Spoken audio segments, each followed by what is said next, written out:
What's going on, guys? JSGC here, and we are here for another Manchester City live watch-along. Today, we're going to be doing the Premier League live watch-along of the game between Manchester City and Chelsea at the Etihad Stadium. Of course, today could well be the day that Manchester City become Premier League champions once more. All that's on the line for Manchester City, it's a very simple equation for us.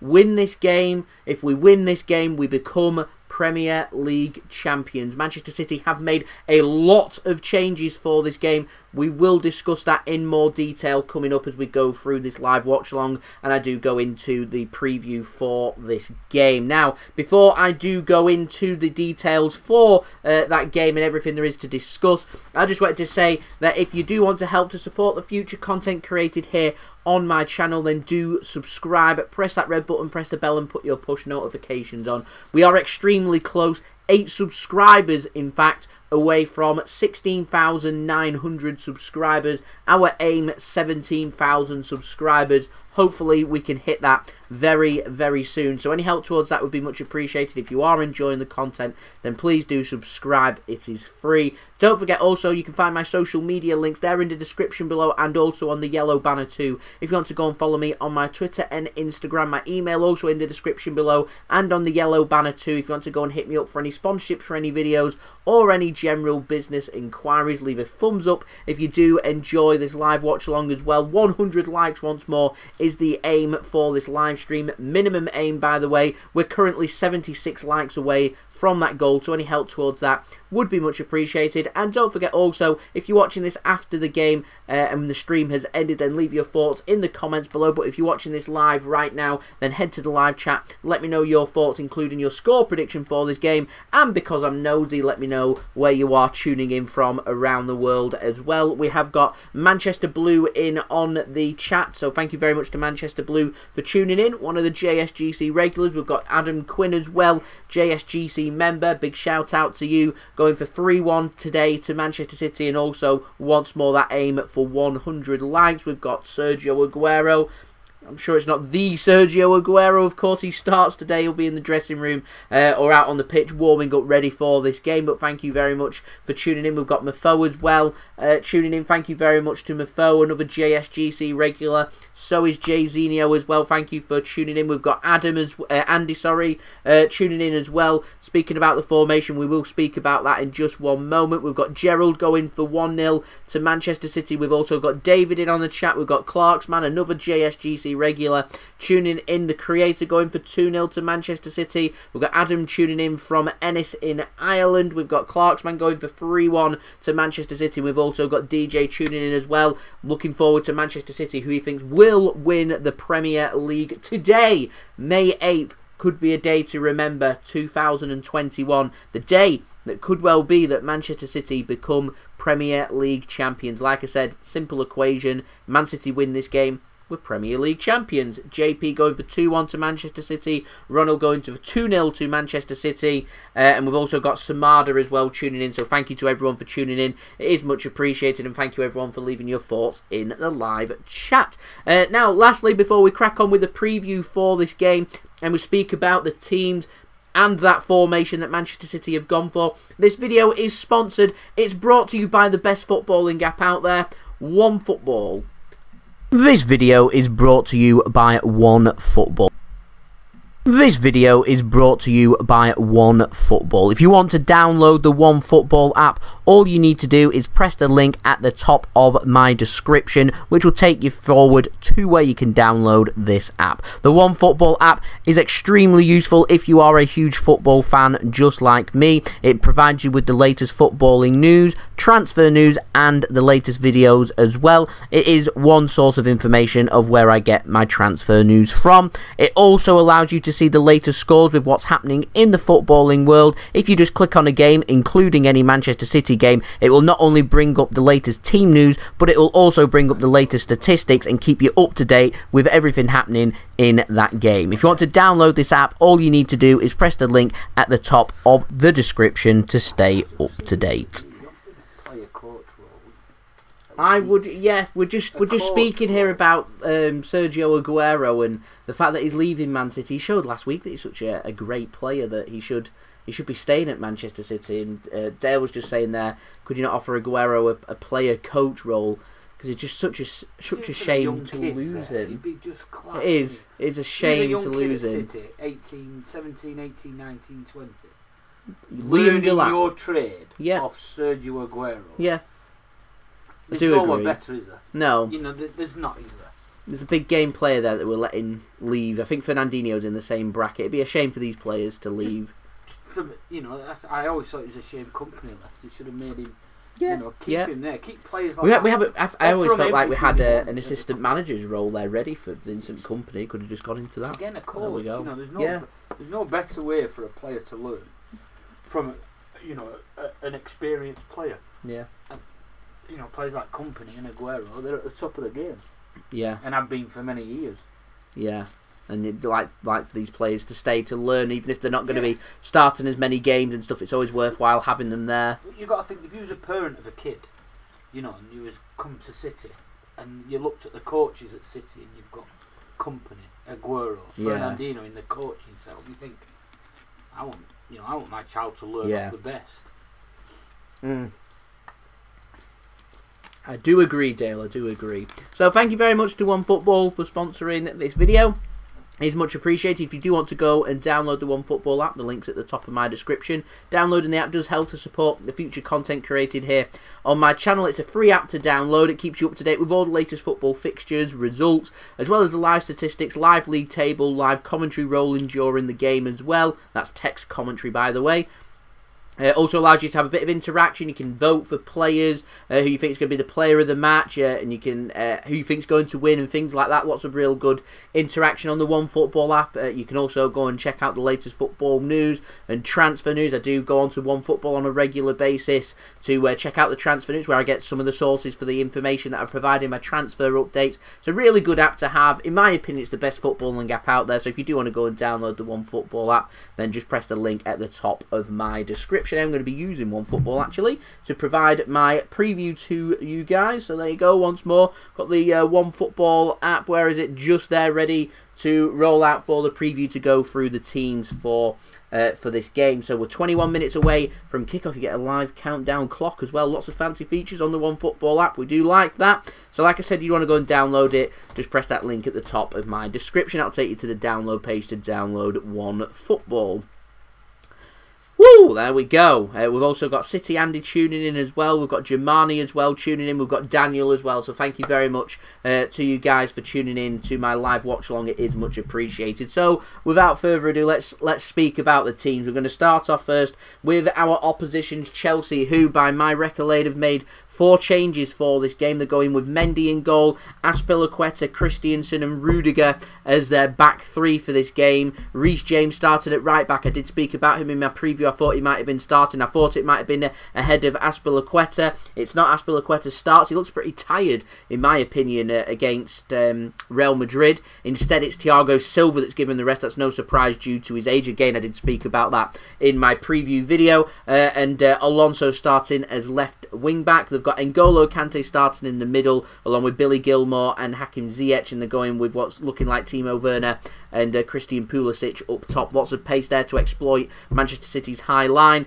Lots of decent players there to absorb and make it difficult for Manchester City to create opportunities, to be able to put the ball into the back of the net as well. They've got lots of running in the middle there. Billy Gilmour, a young player. N'Golo Kante needs no introduction from Manchester City about how much running and how much of a job he can do in the middle as well. I think there's a big game there for Hakim Ziyech.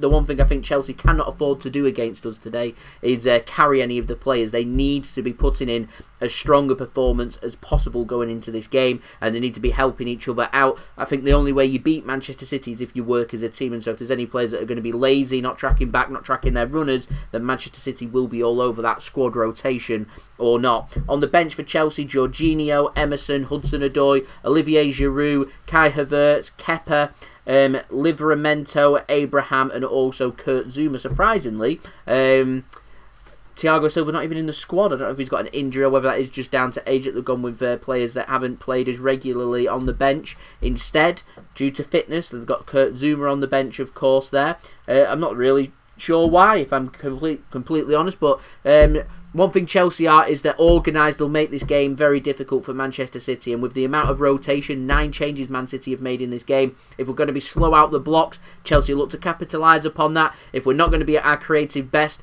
we're going to struggle to break down Chelsea and we're going to struggle for goals in this game. City need to be on it. If you are to beat a class team like Chelsea, under the leadership from their manager Thomas Tuchel, then you need to be working as hard as possible, playing the game properly, passing as much as we can, working the ball into space, plenty of movement, being smart, not taking risks, and doing basically what Manchester City do, which is create opportunities and put the ball into the back of the net. We need to be clinical. Now, going on to Manchester City and our team, One Football have gone with Man City playing a 3-3-3-1, which is a really odd formation.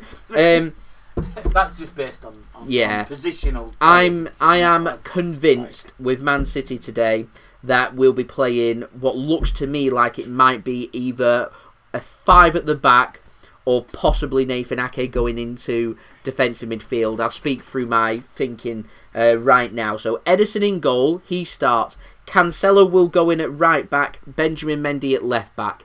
Cancelo could well cut into defensive midfield and we could see Ake possibly go on the right hand side. However, I reckon it will be Cancelo as a right wing back, Benjamin Mendy as a left wing back. It will be Ruben Diaz on the right hand side, Laporte through the middle, and Nathan Ake on the left hand side as a back 3. Benjamin Mendy will hog the touchline and be told to track back.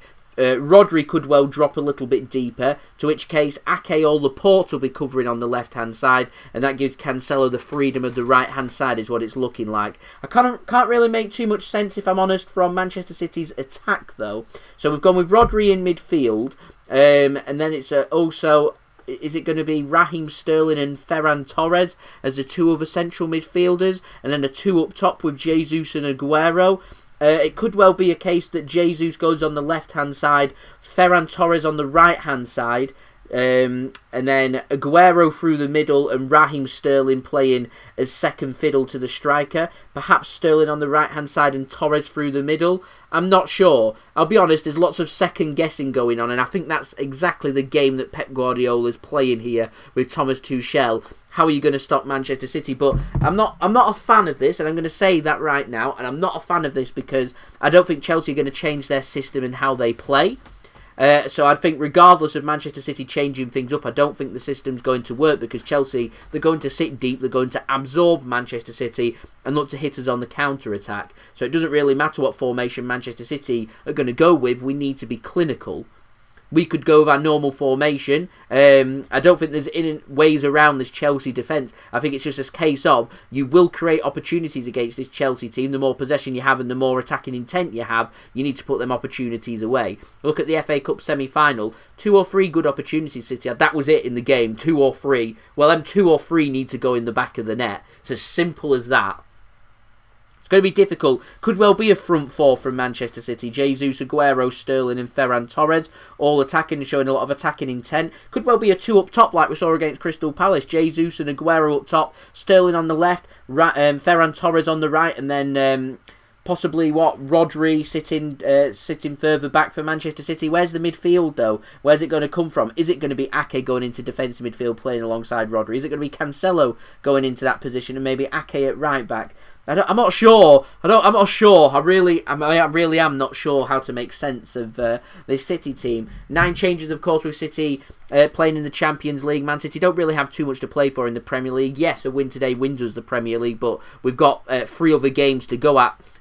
Considering we had a game against PSG on Tuesday, I think City are using this as their opportunity to make a bit of squad rotation, to rest some players, so the players are nice and fit, nice and fresh going in for the game coming up possibly against Newcastle or even against Brighton or Everton as well. What I will say is I want City to win this Premier League as quickly as possible. Then you can have full squad rotation in place ready for that Champions League final. And I think Pep Guardiola's going with something different just to keep Chelsea second guessing. We played our normal formation at Wembley and lost, but we made a lot of changes. We played a different formation here, and if it doesn't go right for Man City, it doesn't really give Chelsea any idea about what's going to happen in the Champions League final, because more than likely in the Champions League final it's going to be Man City going with the same team that went out against both Dortmund and PSG. And as long as City aren't playing that, which is what's happened here, then Chelsea are going to just be second guessing what we're going to do. And I think that's what City are looking for. Could be a tactical genius from Pep Guardiola. Could really work this one. And Man City could end up coming out scoring 2 or 3 goals, and it just completely throws Chelsea off. I'm not sure though. I have my doubts, is what I'm saying.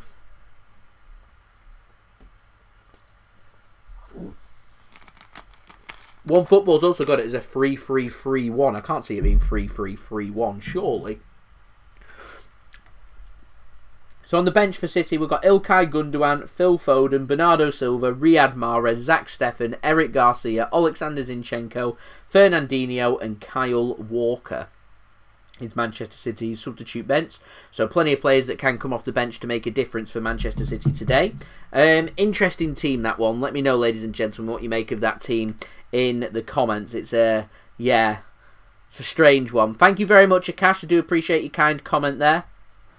Chelsea definitely have more to play for in this game than Manchester City. Yes, we can win the Premier League today, but like I said, we've got other games to go at with Chelsea, so all systems go. They need a win. They need to make sure they're putting themselves in a stronger position as possible to get themselves a top 4 finish to get into the Champions League next season. The last thing Chelsea want to do is give themselves loads of pressure going into that Champions League final. No, not only is that game got the European Cup on the line for them, but also potential participation in the Champions League on the line as well. There's a lot of pressure to deal with. They'll want to just keep things going. That's why they've only made 4 changes in this game. Sensible bit of rotation from Thomas Tuchel. They won't have had too much preparation for this game, whereas Manchester City, they've put themselves in a position where we can do what we're doing, which is make 8, 9 changes when we need to, so the players can be nice, well and rested going forward into the upcoming games. Like I said, job can be done against Newcastle, it can be done against Brighton if needed, it can be done against Everton. It also takes Man United to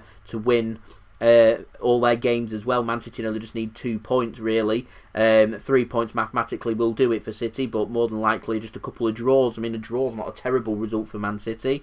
Man United could well drop points coming up at some point in midweek. They're playing, I think, 3 times in a week, so it's coming. I'm going to say that if City don't win it today, we will be Premier League champions within the next 7 or 8 days. So it is coming. When that will be, hopefully today. 3 points. Win this game, done and dusted. Last 3 games we can all take it easy, have a party and look forward to the Champions League final. This is a dress rehearsal, let's not forget, of the Champions League final. So there we go. So we are on to 45 likes now, ladies and gentlemen. We are aiming for 100 likes. We're nearly halfway there. 55 likes to go. Any help towards that, ladies and gentlemen, would be much appreciated. Don't forget to subscribe to my channel as well if you are new around here. We are aiming for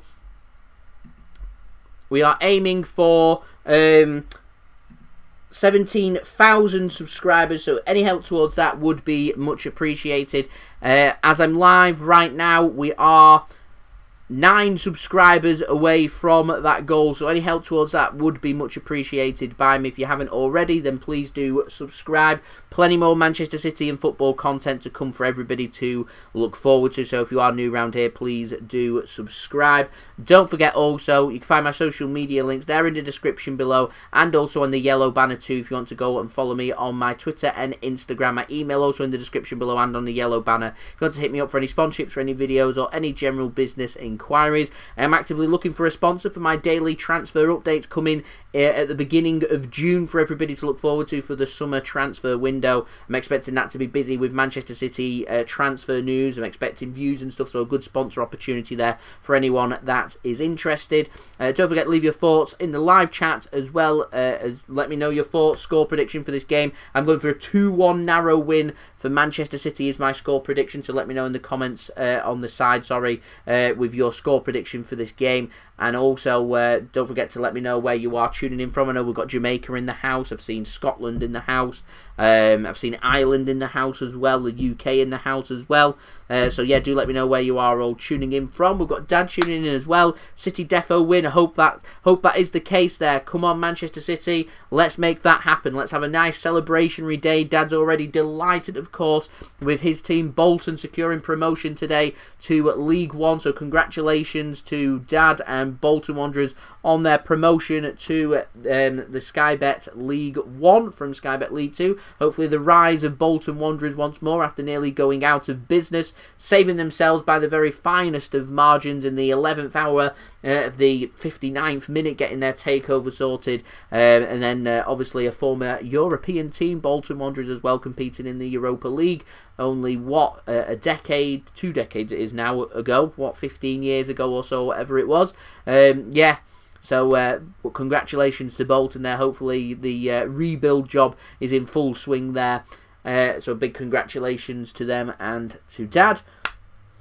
We're now 8 minutes away from kickoff here for this game between Manchester City and Chelsea. Premier League trophy, that's what's on the line for Manchester City. Chelsea need a win to help them to try and solidify themselves further into getting into the Champions League next season. Manchester City know they become Premier League champions today with a win. So it's an entertaining, exciting game, this one. So yeah, you never know what will happen, and hopefully, fingers crossed, today is the day that Manchester City become Premier League champions once more.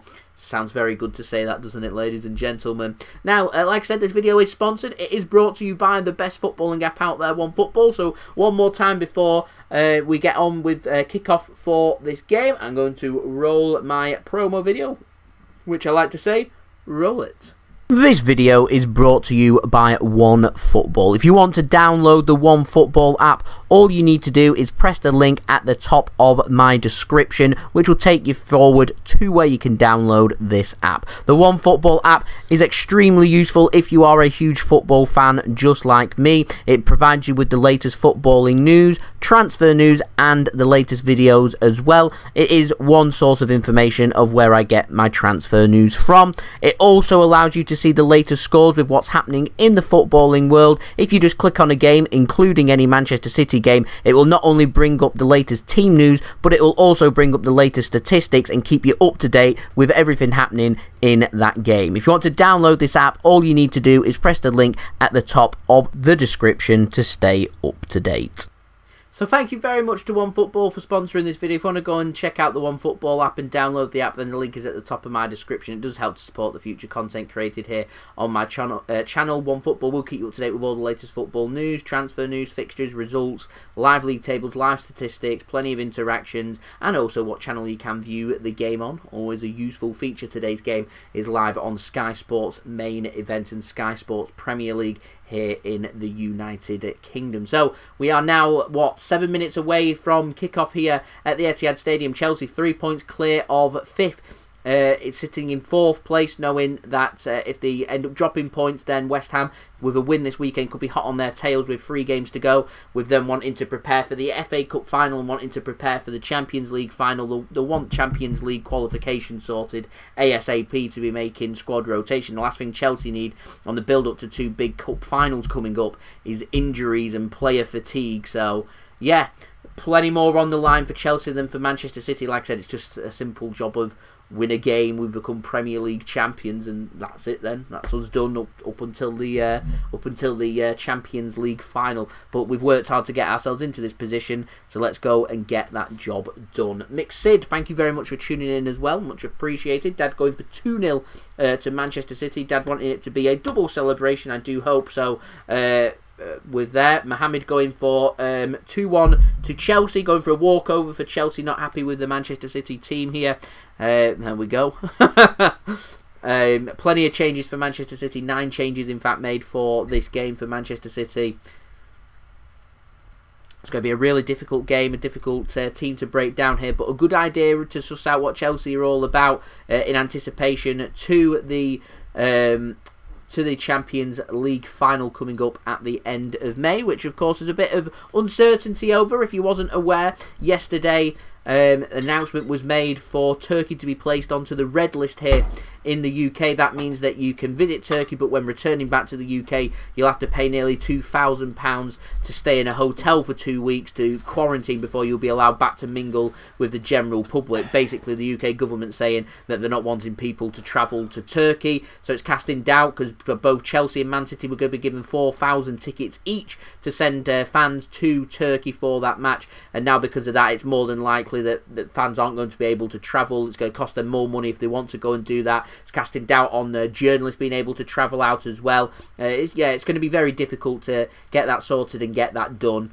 So there is talk that could well be moved away from Turkey, from Istanbul, and the UK government have encouraged UEFA. It's in UEFA's hands. They want UEFA to potentially have a look at, because it's two England-based teams playing here in England with that match. There's talk and mention of Wembley. I've heard Tottenham Hotspur's Stadium. I've heard Villa Park being mentioned. Hampden Park in Scotland's being mentioned. The Millennium Stadium in Cardiff has been mentioned. Plenty of options to maybe have a look at there, as Mixon's going with an outrageous prediction. 6-0 to Manchester City. I'd be delighted. That, honestly, a 6-0 Man City would definitely give Chelsea something to think about. Now, the stance from Chelsea is they're happy for the game to be moved. I'm fairly sure they're trying to push for the game to be moved, actually, whereas Man City aren't really that bothered. And I can see UEFA being stubborn and just sticking to the guns and saying it's decided to be played in Turkey, it's going to be played in Turkey, regardless of whether fans can travel from the UK or not. So anyway, the players are out for kickoff for this game. We've got Harris tuning in. I'm very well, thank you very much for tuning in. How are you? Going for 3-1 to Manchester City. Aguero to get a brace. That would be nice. City Andy there saying the City and Chelsea supporters trust are trying to get it moved so they can get fans in, of course, for the game. Spencer Wagwan to you. Thank you for tuning in. Nadir as well. Thank you for tuning in as well. Even a rest for Chelsea. There's no Thiago Silva, so that might have a little bit of an impact on organisation at the back for Chelsea too, perhaps. Maybe, maybe not. I'm not sure.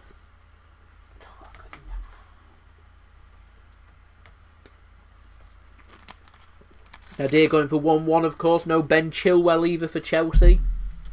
So a fair bit of rotation going on for Chelsea in this game. Got N'Golo Kante, one of the danger men for Man City to look out for today. I thought Christian Pulisic was sensational in ripping apart Real Madrid the other day in the Champions League. I think he's a danger man to look out for. Ziyech is a really good player. Doesn't really need much introduction on how good a player he can be. And Timo Werner. American Pulisic. Yeah, I think so. He's qualified. Yeah. America for the World Cup. Yeah, USA. Adam going for beer. What beer are you on? Well done to Chelsea and City showing up Europe, showing how it's done to get the job done. Premier League once more showing its strength in depth and showing its quality. It's nice to see. After last year you had PSG taking on Bayern Munich in the final. But it's Premier League action for Manchester City today. It's Premier League action for Pep Guardiola and Thomas Tuchel. So an exciting clash here. Manchester City looking to build on winning the Premier League in 2012, in 2014, in 2018 and 2019. City 4 times Premier League champions. Today could be the day that we become 5 times Premier League champions. Wouldn't that be absolutely brilliant? Would be brilliant that, if that could happen. As we are ready and set here for kickoff, the players are all done with their... they're not even handshaking anymore, so I can't call it a handshake. It's just the line-up before kickoff, isn't it, really? Players are taking formation. They'll take the knee in just 1 second, and then the whistle will go, and we will have a start to this Premier League game between Chelsea and Manchester City. So quickly before we do have kickoff, don't forget to like this video if you are enjoying this video. 48 likes away from 100 likes. Don't forget to subscribe as well. Press that red button, press the bell and put your push notifications on. 17k subscribers. We're 9 subscribers away from 16,900 subscribers. Any help towards that would be much appreciated. And don't forget to go and check out today's video sponsor, which is OneFootball. Link at the top of my description to go and download the OneFootball app. Which would help to support the future content created on my channel and also helps to give you guys the best footballing app out there. Takes some doing to get all that done, Dale, just before kickoff. Takes some doing. But we got it done. We're ready and waiting here for kickoff. It's Chelsea that's going to be getting us underway from right to left, playing in their dark blue kit. Surprising that they're playing in dark blue, actually. With City playing in sky blue. City attacking from left to right in their home kit, swimming pool kits. Timo Werner stood over the ball and gets us underway for this game. So we do have kickoff. Today could well be the day Manchester City become Premier League champions. Let's get it done, boys. There's a big mass gathering outside the Etihad Stadium, of course, this afternoon when the coach arrived at the Etihad Stadium for Manchester City with all of the flares and the smoke bombs and everything going off, which was nice to see. Plenty of encouragement there. Pep Guardiola mentioned it in the last game in the Champions League, saying it gave the players gave the players encouragement there to help them to achieve their goals to get through to the Champions League. And it's nice to see their fans as well. As I've just realised, Man City have got a banner. They've got an interactive video sponsorship screen behind the video sponsorship screen on at the bottom there to make it bigger. Can you see it, Dale? Oh, they have, yeah. They've got 1 and 2, so there's one next to the pitch side and then one above it. So they've taken out. That is new. They're taking out seats for that to happen. They have alerted season ticket holders that they're going to be able to they have first dibs on relocating. Is that going to be a permanent thing? I think it's a permanent thing, yeah, to put out extra sponsors there for Man City is a new feature I've just noticed here at the Etihad Stadium. So there we go, down on Carlsberg Special. There's a gap between the two. There is a gap. Ah, yeah, see, so they've lifted them up. Yeah. And took out a row of seats to I think they've taken out 2 or 3 rows. They've reduced the capacity at the Etihad Stadium, so it'd made more sense if they're going to do that to put the expansion in place. Well, yeah, like we talked about before about that. I did have a video idea. I'll run it through you. I like watching construction updates of things happening. I've heard word. I've not gone down to the Etihad Stadium to look, but I've heard word that construction's just started on building that new arena outside the Etihad Stadium. So I was thinking of a video idea of construction updates to go and check out what's happening around the campus and everything to see what's new. Things like that. Yeah. That's gone amiss that no one's noticed. They've took a fair bit out of there, then, haven't they? Because yes, a lot higher up that. Yeah, there's a good. It's a lot higher walk up. Between. There's a good gap between the two.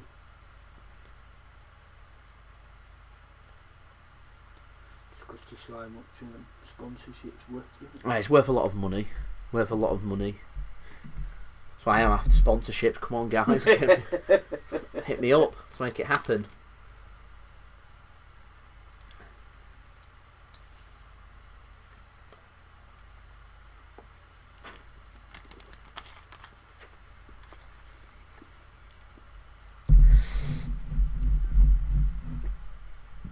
Excuse me.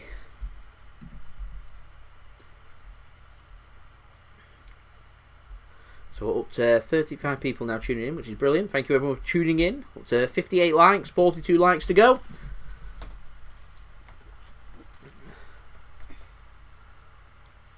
All good stuff.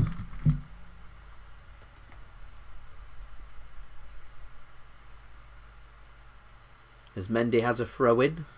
Seeing the Premier League, the white Premier League badges on the sleeves of Manchester City, of course. We know that they will be going gold for next season once Manchester City win the Premier League. There's a chance here. Ferran Torres into a strong position. Just keep running, keep running. Keep going, have a shot. Oh, it was a chance. It was a bit indecisive there, Ferran Torres. Trying to play up to make the pass to begin with. He was too busy. To be honest, he was always thinking, I think, there about making a pass, and he didn't. It's a weak bit of defending that from Chelsea. He's trying to slow his run. He knows Aguero's not quick, so he's trying to slow his run. Yeah, he just needs to go full pelt at that. Yeah, See, he's looking at Aguero all the time. Like you say, he just needs to go. Yeah, he just gets too much on it. Yeah. There's a chance.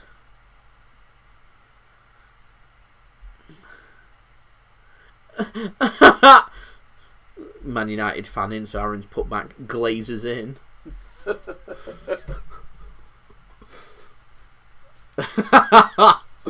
That's funny.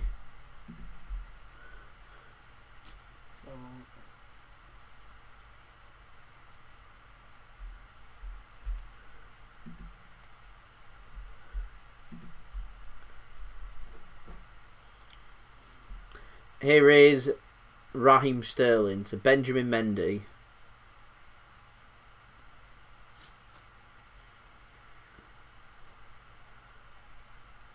Aymeric Laporte with the ball to Ake. So it's looking like a back three from Manchester City, which is what we spoke about. Raheem Sterling's dropped into midfield, then hovering behind the attackers. So what I don't really get what Man City are doing with the midfield. I don't really get it. So it's just looking like Rodri's playing in defensive midfield, but what's happening with the other midfielders like Ferran Torres and Raheem Sterling? I think Pep Guardiola's going really attacking here. I think he's a bit fearful of not breaking down Chelsea, creating opportunities and scoring goals. So I think he wants to take the game to Chelsea, knowing full well that Chelsea want to sit deeper and not take the game to City. They'll just be patient. I think Pep's just wanting to attack them. But if that's the game, you need to put your chances away, and that chance was certainly a chance there for Ferran Torres a couple of minutes ago. It was a really poor finish, wasn't it? It was so indecisive. There was no conviction there.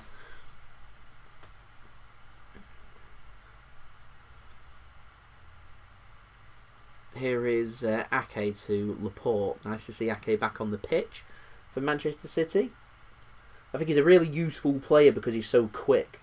As Chelsea are going for that high press on Rodri, it's a bit scary that he's not got any support there, Rodri. I feel like a Chelsea press on Rodri could cause problems. And I can sense Chelsea, maybe first 30 minutes of this game, having a real go at City at times. Try and put that under pressure to get themselves that goal before they start sitting a bit deeper. Here is Nathan Ake, bringing the ball forward for City. Benjamin Mendy's making the overlapping run. Ake tries to use him, but it's intercepted well there by Chelsea, and Reece James can take hold of the ball. Having to build from the back here, Chelsea. Anything on for them? Not just yet. Here is N'Golo Kante. Azpilicueta goes long, blocked by Mendy. Good block that by Mendy as well. Azpilicueta will keep the ball in. Goes to Kante. Kante's clearance there, I think, was blocked by Man City, and Ferran Torres cannot take control of it properly, and Rudiger can get a pass underway. It's not a very good pass to Timo Werner. It's cut out by Aymeric Laporte. Here is Ake. Rodri now, looking to send Manchester City forward. So it definitely looks like Raheem Sterling's dropping a bit deeper in midfield. They seem to be like here is Raheem Sterling now going forward. Good skills that. Jesus picks up the pieces. Have a shot. He's blocked by Aguero himself. Here is Benjamin Mendy. Has a shot, and it's wide. He's full of confidence, Benjamin Mendy, of course. Last 5 weeks or so, he's looked a much better player for City. Much more attacking. Yeah, he looks a bit leaner. Looks like he's lost a bit of weight. Looks more motivated. He scored a goal, and it's funny. It's a funny old thing, confidence. It's funny what just scoring a goal and something going your way for once does for confidence and making things happen. I think that's what Raheem Sterling needs. In a bit of a rut, I have noticed over the last couple of weeks his performances have been for City better. I feel like he just needs a goal, get himself a goal, and all of a sudden his talent and everything will come back. Raheem Sterling has spoken recently about the European Championships upcoming in the summer, wanting to be sorting his form out ready for England as Ruben Diaz fails to control the ball properly and the ball goes out for a throw-in, though I think Chelsea have just done a foul throw. And it's out for a throw-in to Manchester City instead. You don't see them often, do you? Unless that was an initial throw-in for Manchester City. Oh, they just moved it. I think that might have been a foul throw.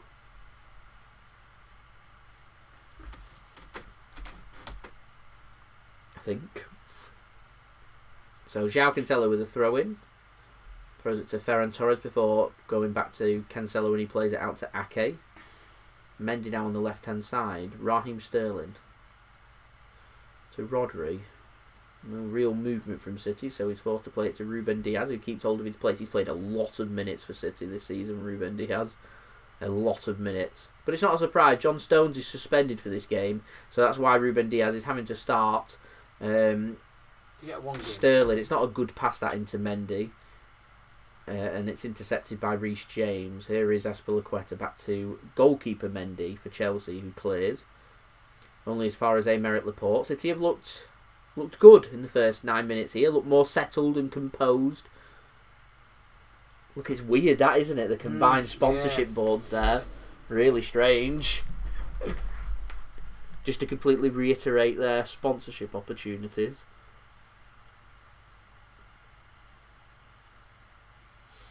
It could be difficult for fans to do pitch invasions as well, that now. Yeah. Maybe that's probably a reason too. Possibly, yeah. They've got to relocate them fans to where? If you've got a ticket in that, you've got a season ticket in that space right near the pitch, it's got to be a good relocation, hasn't it? You're not going to be happy. I'm fairly sure for the price that they've paid for them seats, they've been told when they relocate they pay the same price for them seats as anywhere else in the ground. I think. Don't quote me on that. Premium seats, haven't they? I think anything outside of the hospitality ones, they can go anywhere else. Right. So then, right at the front of the stadium, I'm fairly sure they can go and sit in. So the prime would be the comfy seats on the middle tiers in front of on the side of the pitches where you have the cushioned seats. So they could maybe go and relocate to one of them instead for the same price. You know what I mean? What? But they're obviously wanting to be as close to the. If you're sitting down there as a season ticket holder, you're wanting to be as close to the action as possible. You pick that seat, isn't it? I mean, each to their own. I mean, I probably wouldn't. As a season ticket holder, I mean, if I was offered a season ticket to sit anywhere, obviously you'd like the hospitality and everything, but I'd probably go and choose. Top of the first tier, I've just done that where we sat in that area. It'd either be the south stand, like quite higher up on the south stand, level 1. I'd go up to the third tier of the south stand as well. I think it's a bit too far. It's cheap. Again, the Atalanta game, it's good there. Yeah, that's great. Good tickets then. Right behind the goal. Yeah. Stood up. You get a decent, albeit you get a better atmosphere in there during Premier League games than you do Champions League ones. Big Champions League games, you get a good atmosphere in there. Yeah. I do like South Stand level 1. I probably would go for South Stand level 1. Raheem Sterling there makes a sliding challenge and a free kick. That's not a free kick. Timo Werner, I think, has made the most of that, and he's given a yellow card for me. That's shocking. Not for me, that. He's lost the ball. He's gone to. Let's have a look. He makes contact with the ankle, doesn't he? With the studs up, so he's been given the yellow card there. But there we go. I still think it's weak, really.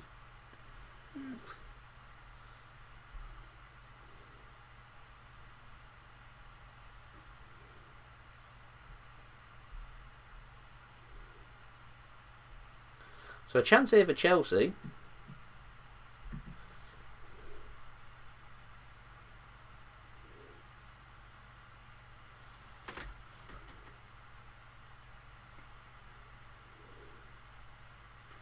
I'd Raheem Sterling now as a captain for me. Would you? No. Is he a captain today? Yeah, he's got a band, hasn't he? No, I wouldn't. I'd probably give it to Ruben Diaz. Or Sergio Aguero. Yeah. Or Edison. Sounds crazy this, but Nathan Ake is meant to be a really good captain. He was captain at Bournemouth. I just think with the way Sterling is at the minute, so Reece James and Alonso, having the pressure. Yeah. I'm not saying he's not a good captain. I'm not saying that. I'm just saying he's. Mate. I think it's going to be floated in. It's a shot straight into the wall. Not a good shot that by Reece James. Alonso can pick up the loose pieces. He's on the right hand side and out of position though. Chelsea trying to launch the ball back in. Does well to find Timo Werner. Wasn't a great ball forward. Not picked up by City though. And an early cross comes in. Should be dealt with by Ake and is. And well defended there by Nathan Ake. Yeah, you can pick up season tickets at City for like 400, 500 quid. Which ain't bad for... I used to pay £285 for mine at Bury. Yeah, so you're talking an extra £100, £150. You can have a season ticket for a team that might win the Premier League. Yeah. Problem I think they have with City is they keep increasing the price every... Like just £10, £15 every year. Just keep turning the screw, so to speak. Yeah. At what point do fans say they're sick of it? I mean, I was reading about Bayern Munich and all them, and why people struggle to get tickets at Bayern Munich, and that's due to their decent season ticket sales. £110 yeah, is it ridiculous? That's a good cross in, and it's well dealt with by Edison. Yeah, they were just saying they don't want to rip the fans off, and saying they make that much money from sponsors and everything happening that they just don't need them. Well, they pass that down to the fans, which is exactly how it should be. There's only a Premier League that don't do it. Yeah, they said on the season tickets, what's the point in us charging £300 because we end up making an extra £3-4 million off it, which compared with the sponsors and everything just isn't worth it. They'd rather just fill out the stadium. The Bundesliga, if you're buying a away match ticket, you get free travel as well to go with it. That's how it should be. That's because, like you say, it goes back to this being this fan-owned system that they've got. They make it as fair as possible, don't they, for fans? Which They want to encourage fans Yeah, to whereas go the to Premier games League, and to be to honest, partake in them. Yeah, The Premier League don't. they're greedy here. They're not we're bothered very whether greedy. fans are in the ground or not. There's only No. There's only the bottom half that probably need the match day revenue to. Whereas the top half, the bigger clubs, they don't need it. They're not bothered. It's like this thing with the Glazers and United. They go and protest all they want, because if United fans walked away, they'd just fill it with someone else. Yeah. And they're not bothered. Yeah, there's always going to be someone else. Of course there is. Yeah. Especially with the bigger clubs. With the like American and the Asian markets and stuff. It's Sterling. This is a chance here. Jesus needs to get himself on side. Yeah, he's forced down the left-hand side. Here's Benjamin Mendy. Bad touch. He did well. He's done well, though, to get into a position. He's got nowhere to go, so he's had to centralise it as a shot comes in, and it takes a deflection, and out for a corner there to Man City. Did well there, Mendy. Recovered it. That, weren't it? Recovered from a poor touch. Take it past Reece James. That might have been going in the back of the net, but I think Aguero probably blocked it. He'd probably try and control it, Aguero. I'm not sure if he was offside. He probably was. So Fernandinho given a rest for City as well. Wow, Man City a joint best. Goals from corners. Wow. We spoke about that quite a lot. As the corner comes in, it's not a bad corner, again. And it's a goal kick given. Nathan Ake's not happy with that. That was a good corner. Who took that? De Bruyne's not on the pitch, so it's not De Bruyne. Probably explains why it's there. No offence to De Bruyne, but probably explains why it's a good corner in. I thought Came it was off. a corner again. I don't know who that came off. Let's have a look. Comes off Rudy. Is it Rudy? Not Rudiger, is it? He's too far back. It is Rudiger. It comes off the back of Laporte's head. Yeah. So Ake heads it into the Chelsea player's head, and then he heads it into Laporte's head and goes out. Good decision that for the goal kick. Here's Timo Werner up against Ruben Diaz. Managed to get a pass away and a good bit of defending there from Benjamin Mendy. There's a nice foul ball there from Gabriel Jesus. So we're 17 minutes in. We're through the first phase near enough here so far. Nothing too much to report on at the moment, if I'm honest. We're now up to 63 likes, only 65 likes, so now 35 likes away from 100 likes. So any help towards that, ladies and gentlemen, would be much appreciated.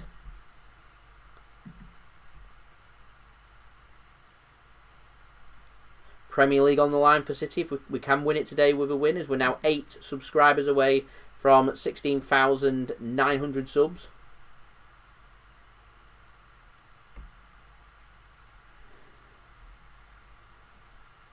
That Man United fan that's in the chat's just getting nibbles from everyone.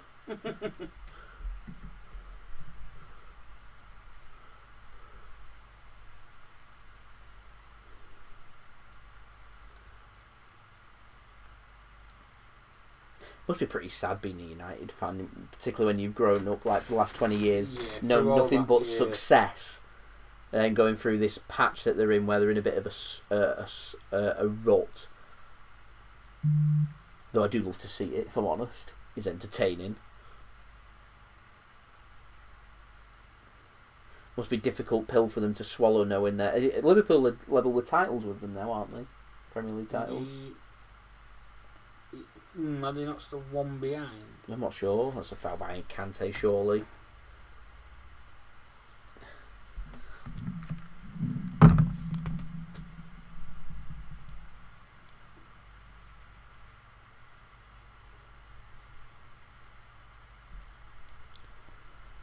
So 19 minutes in, City 0, Chelsea 0. So decent ball forward. Jesus will pick that up ahead of Christiansen. Here's Ferran Torres now to Jesus. Ferran Torres once more. Good skills by Ferran Torres that. Here's Rodri now to Raheem Sterling. Aguero having to drop deeper under pressure. Loses the ball. Chelsea come away with it. Is Aguero going to do a tactical foul? No is the answer. Continues his pressing. Chelsea haven't really got anywhere to go other than towards Timo Werner. It's a good ball to Werner. He picked up the ball. Edison did advance towards it, but he's forced back to goal. He looked offside there, Timo Werner. To me anyway. But there we go. A bit too easy for Werner to get in and around City's defence there. As Mendy takes out a Chelsea player, and it's a free kick given to Chelsea inside the City half.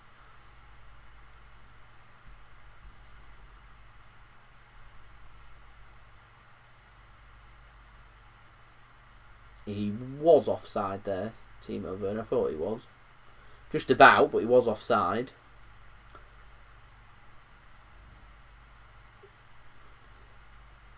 So if anything had come about that, it would have been disallowed.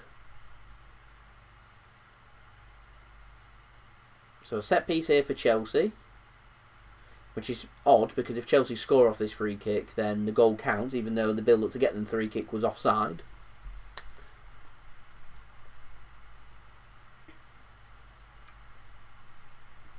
So a chance here for Chelsea to put a ball into the box and test the City defence.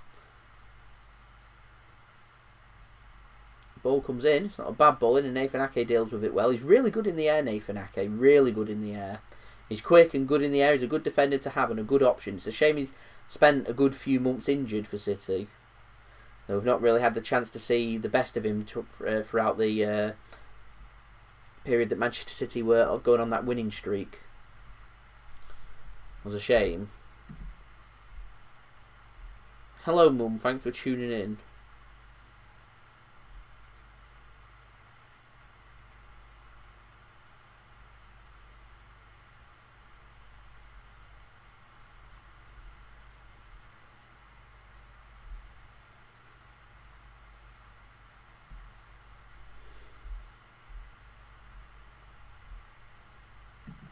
Aaron, I think, said there Liverpool are one behind United. I thought they were one behind. One behind. Liverpool will always just hit right back with only Champions League heroes. I mean, a lot of the United argument is the fact that Liverpool have actually only won one Premier League. It's a completely different record. Yeah. It could go on though, couldn't it? You know, and then you could also say, how many Champions League trophies have Liverpool won? They've won the European Cup. Is it now a different calibre of competition? And you know what I mean? There's a load of different angles to exactly the same argument. Football fans for you. Fickle. Very, mate. Very. Fickle. Ruben Diaz wants to put a cross in. It's not the best crossing. It's not dealt with by Chelsea, and Aguero wants the corner, and City get the corner. 23 minutes in, Manchester City 0, Chelsea 0. The corner here for City. The last corner caused the problem. Can City replicate it? Have you seen City's rumoured third kit? No. They don't even got a badge on it. It just says Man City. Really? That training top. I felt sure I've shown you it. That one that looked like a training top. Oh, right. Yeah, you remember it? That's not the third Can't be legit. It can't be. To me, every shirt, whether it's first, second, third, fourth or fifth, has to have the badge on. Yeah, corner comes in. It's not a bad corner, and the header's won again. And it's out for a corner to City once more. Who's taking City's corners? These are good corners. I'd be usually disappointed as a fan to have a shirt with no badge on. Regardless of how good or poor the kid. Yeah. Diaz. I think it's... is it Ferran Torres? Yeah, Ferran Torres. In his first season at City. Puts in a corner. Another, that's a good... It's not a bad ball in. The keeper does well there to deal with it under pressure from Ruben Diaz. Mendy wants to chuck it out and get the ball rolling as quickly as possible. And Chelsea can do that. Here's Hakim Ziyech now. He's got the run of Timo Werner to go for. Benjamin Mendy's going to deal with that with a good header. And Aymeric Laporte picks the pocket of Alonso to take the ball. Here is Rodri now for Manchester City. Ruben Diaz now passes across. Good work that from City, just working the ball from right to left under pressure from Chelsea. City very composed with the ball, showing how good they can be with the football. Typical Pep Guardiola football, really. And I have just started to notice that Chelsea just kind of started just to move away from trying to press and hurt City and moving more towards just get the ball out quickly and look for Timo Werner on a counter-attack. Do feel like Chelsea are maybe 2 or 3 signings away from maybe competing at the top of the Premier League. Yeah, they're not far off a really good side, are they? Especially with Tuchel, he seemed to organise them a lot better defensively anyway.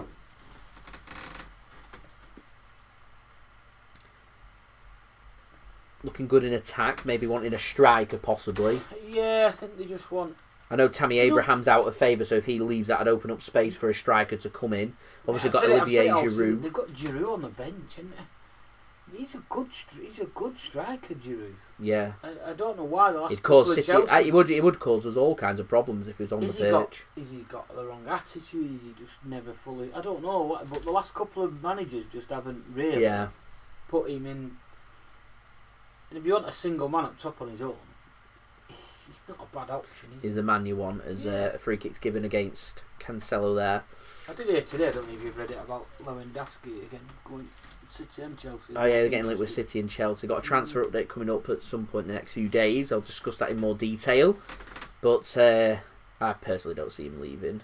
I like a free kick from Ake, but the referee doesn't give it. So City now into the penalty area. Raheem Sterling tries to play a pass. It's not the right decision. Aguero had made the run and the pass is behind Aguero and it's intercepted by Chelsea. So no harm done. Here's Billy Gilmore. You see, these are players that are a little bit inexperienced. These are players of our City putting under pressure. He was the next big thing, weren't he, when Lampard was manager? Yeah. Gilmore, he had a good season. Last season he had quite a decent season. Here's Timo Werner going up against Aymeric Laporte. The fact that Aymeric Laporte's chased after that gives that away as to who that's his throw into. Timo Werner is down, just rolling around, holding his foot and in pain, wants the physio on. What for? Stepped on his toes. Wants a toe massage. Come on. I get a bit wrapped up sometimes in this play acting. It does my head in. There's Timo Werner just get on with the game. Struts around, trolls, gingerly walks around. It's a bit odd, yeah, because he's a grown man. Surely there's got to be someone in that team. You know, we've said it again. We keep going back, you know, to like old style football and players like Keane and players like that, Vieira. They wouldn't put up with players doing that. And surely there's got to be someone in that team who looks at their teammates who roll around on the floor and just thinks, mate, get a grip. Come on. Yeah. We're up to 75 likes now, 25 likes to go, ladies and gentlemen, till we get to our target of 100 likes. So any help towards that would be much appreciated. Don't forget to subscribe as well to my channel if you are new around here and enjoying the content. Press the red button, press the bell and put your push notifications on. We're now 7 subscribers away from 16,900 subscribers. So hoping to hit that today on this live stream. That would be fantastic. So if you are new around here, then do subscribe and don't forget to go and check out today's video sponsor, which is OneFootball. You can find the OneFootball app at the top of my description if you want to go and download the OneFootball app. It's a free app to download. I'm also going to put it in the chat as well for anyone that wants to download the OneFootball app as well. So that's just going into the chat now. There we go. 24 likes away now. We're getting there. So it is 0-0 here still. We are through 29 minutes nearly now of this game, so we've got 16 minutes to go until half time. Man City 0, Chelsea 0. There's a chance here for Chelsea, though, working it around on the penalty area. City can clear their lines, though. Doesn't quite connect up with Timo Werner, though. N'Golo Kante picks up the ball now. Here is Ziyech. Can he put a ball across? The answer is no, and it's intercepted by Cancelo, and he can clear his lines. Good control that by Gabriel Jesus. Does really well to come away with the ball. He's got the run of Aguero if he can find him. He tries. Gets lucky with the second ball. Here is Raheem Sterling now. It's a poor pass by Sterling to Aguero. He does pick up the ball, though, and keeps it in play for City. Here is Aguero now. Forced backwards. Kind of took the sting out of that possible counter-attack there from Raz. Here is Ake now. Look very lively for City at the moment, Nathan Ake. I've been impressed. I've been impressed. He's been good in the air. He's been quick. He's been reading the play really well. I think Benjamin Mendy's got in right places at the right time as well. He's looked very sharp. I think that left-hand side looked more dangerous for City than the right-hand side. No, City seem to keep going down the right-hand side rather than the left. Here is Nathan Ake now for Man City. To Aymeric Laporte. Raheem Sterling now to Benjamin Mendy to Nathan Ake. Here is Laporte. City just building it from the back through 2/3 of the game. It's a poor pass from Laporte. Dissects both Ake and Mendy and out for a throw into Chelsea, needlessly given away by Man City there.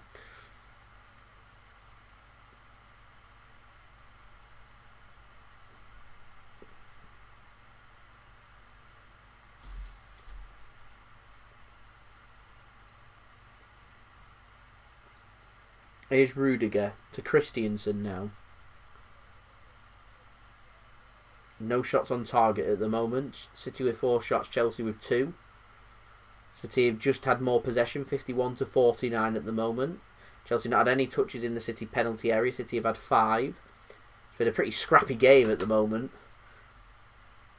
As Reece James looks to try and come forward. Ederson now takes a touch outside the penalty area and launches the ball down. It's headed back towards the goalkeeper, and Mendy manages to control it and play a pass under pressure from Jesus. It was risky. Nice and calm from both keepers there. That came about from, of course, a boot down the field from Ederson, which we've seen is so effective in the PSG game in midweek. There's a late challenge that by Ciao, and Chelsea can come away with it. Alonso takes a cross in towards the penalty area. It's too deep. Finds Reece James. He has a shot and it's put into the back of the net. Offside. Looked a mile offside there, Timo Werner, and the ball goes into the back of the net. We face Chelsea, of course, in the semi-final of the FA Cup. Chelsea like putting the ball into the back of the net from offside positions. It gets in the back of the net once more from Timo Werner. He's about 3-4 yards offside, so it won't count. Good finish though from Timo Werner. Warning sign put there to Man City. They put warning signs out there in the semi-final as well. City needs to just be careful. They're a good team, Chelsea. They're a clinical team. They know how to capitalise and punish us if we're not careful. As it is, it remains 0-0.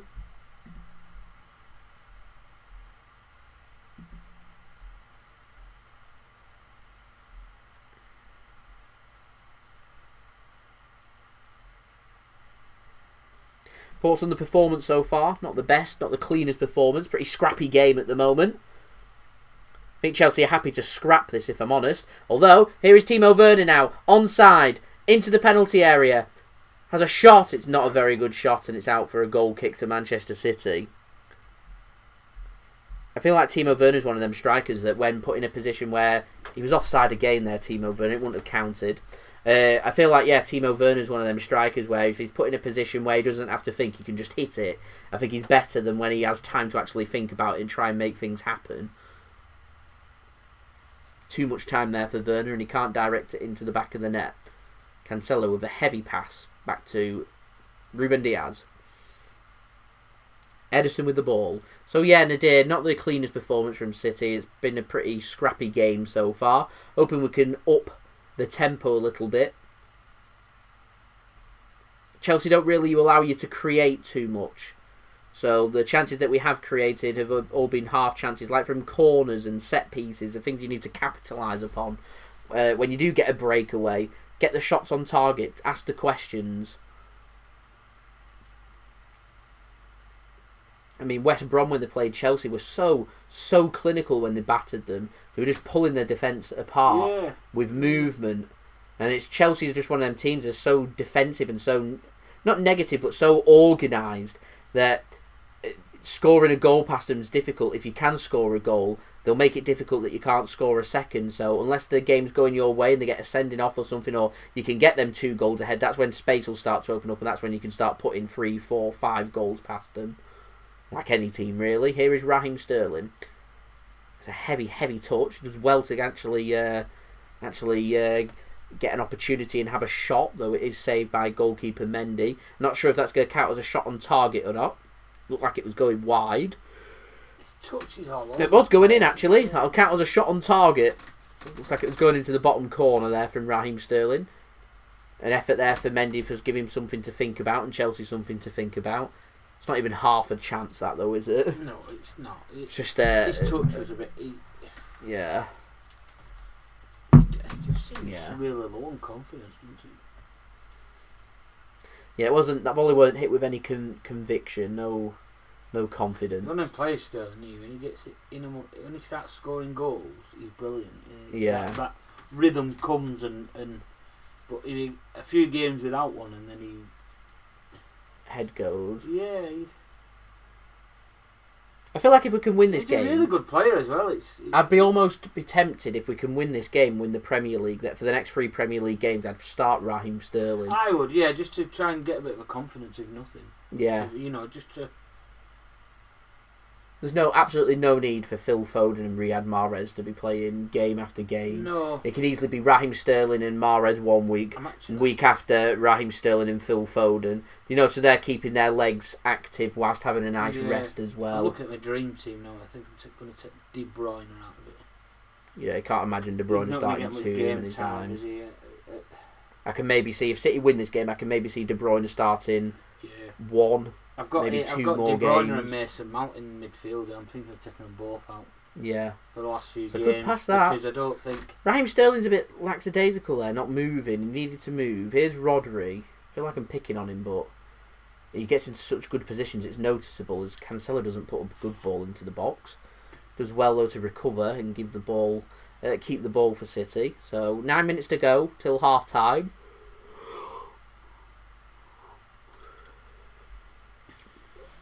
It's Nathan Ake with the ball to Laporte to Diaz.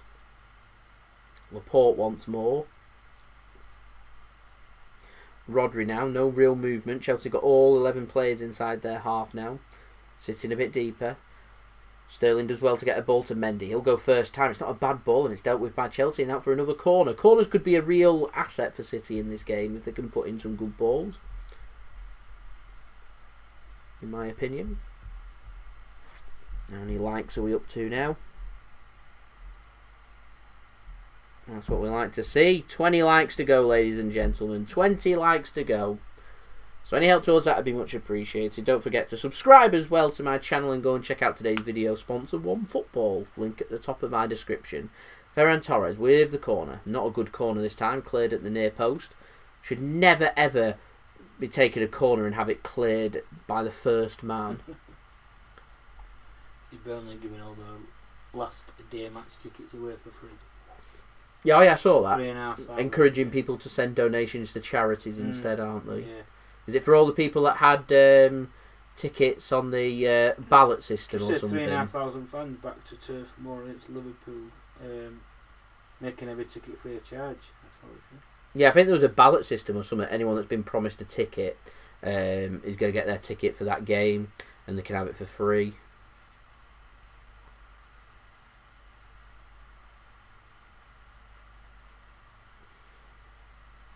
Midweek game, isn't it?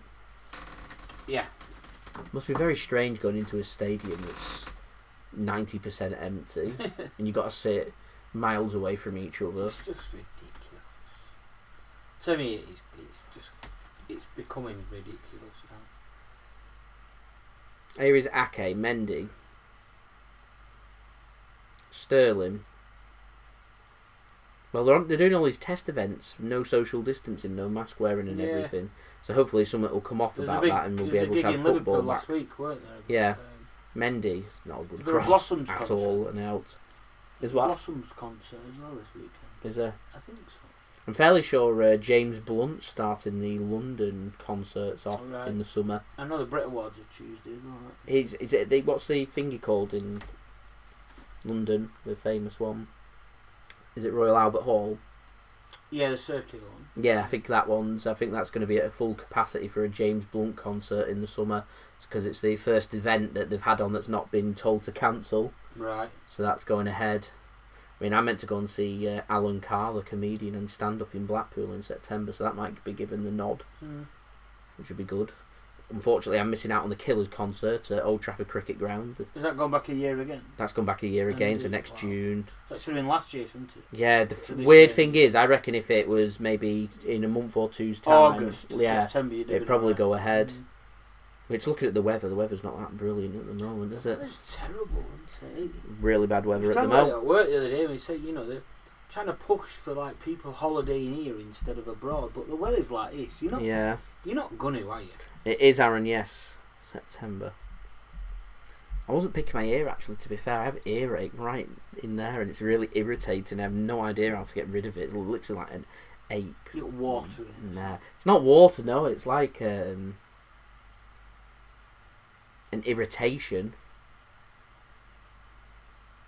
then it all like firms up. I originally thought it might have just been a bit of dry skin or something, but it's not. It's not as bad right now. How long's that been? Like 3 days. Comes and goes. Get rid of that. Comes and goes. I'm the king of earring. One day it's manageable, it's all right. Then the next day it's like, ow, that hurts. It's annoying, isn't it? It is, because it makes you feel. Sometimes you feel like you've got toothache as well. You know, all your neck, and it's really uncomfortable. Yeah, you're right. It makes you feel uncomfortable. This game's boring, isn't it? I've got a feeling the Champions League final is going to be like this. It's going to be a really boring match. Yeah, really close. Yeah. There's not going to be a lot in it.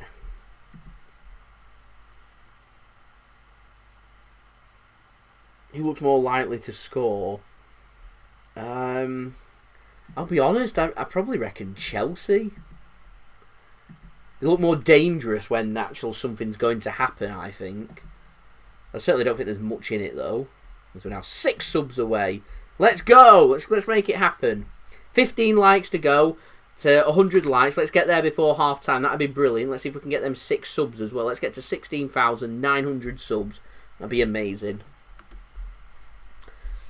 West Ham against Everton. Big game, that, for West Ham. But tonight? Tomorrow.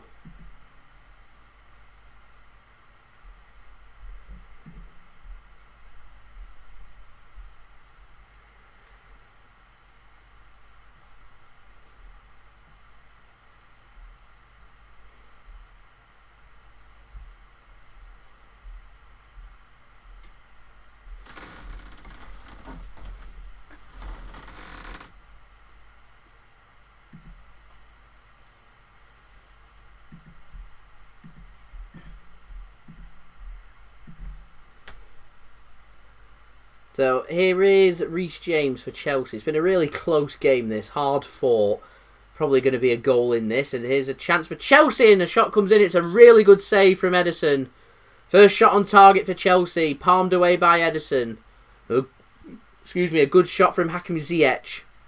And another shot comes in from Chelsea, and it's over the crossbar. This time from Antonio Rudiger. To be honest, the last person you want having a shot from there is Antonio Rudiger.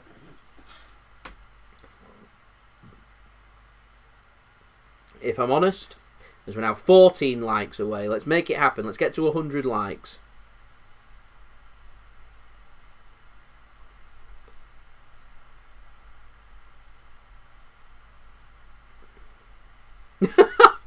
You know what, Alex? I agree. Feels like both clubs are too busy sussing each other out. They're too busy thinking about the upcoming Champions League match instead.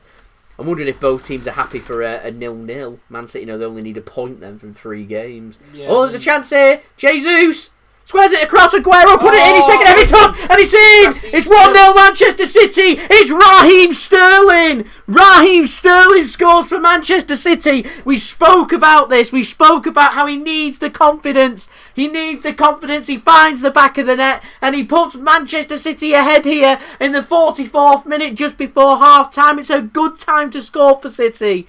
Not going to get too carried away. I'm not going to change that banner just yet. Christensen is down under a challenge from Gabriel Jesus, which referee said was not a foul. So the on-field decision is no foul. Onside Jesus there. No, nothing in that. No, he's overstretched. Nothing in that, in my opinion. Aguero really should have scored. Aguero missed. Aguero took a terrible touch. To be honest, if he was telling me there's 2 players, Sterling and Aguero, I'd have said it's Sterling taking the heavy touch and Aguero following it in. But that's really well read from Raheem Sterling. There's nothing in that. This is 1-0 Manchester City. He's pulled up, hasn't he? 9 changes City have made, yet we lead here at the Etihad Stadium. We know if it stays the same at full time, we will be Premier League champions today. Get in Raheem Sterling. Let's go. Let's make this happen. 88 likes now. 12 more likes. Let's make it happen. Let's make it happen. 100 likes. Christensen still remains down, so play hasn't resumed yet. He's overstretched. This is why Man City have made so many changes, scared that something like this might happen. As Kurt Zuma's going to be coming on for Chelsea, it seems, for Christiansen. He overstretched into straight away. That's a hamstring. That's going to be a few weeks. Yeah.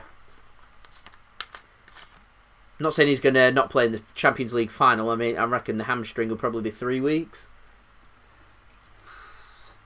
I don't think Chelsea would risk him if he was going to be a doubt for over a week or two. I don't think they'd risk him. No. Oh, he looks really bad. It looks painful. It looks painful, yeah. It looks like he's done something there. That isn't good for Christiansen. Wish him a speedy recovery there. Hopefully he will be fit and he'll be good to go very soon and he'll be able to play in the Champions League final.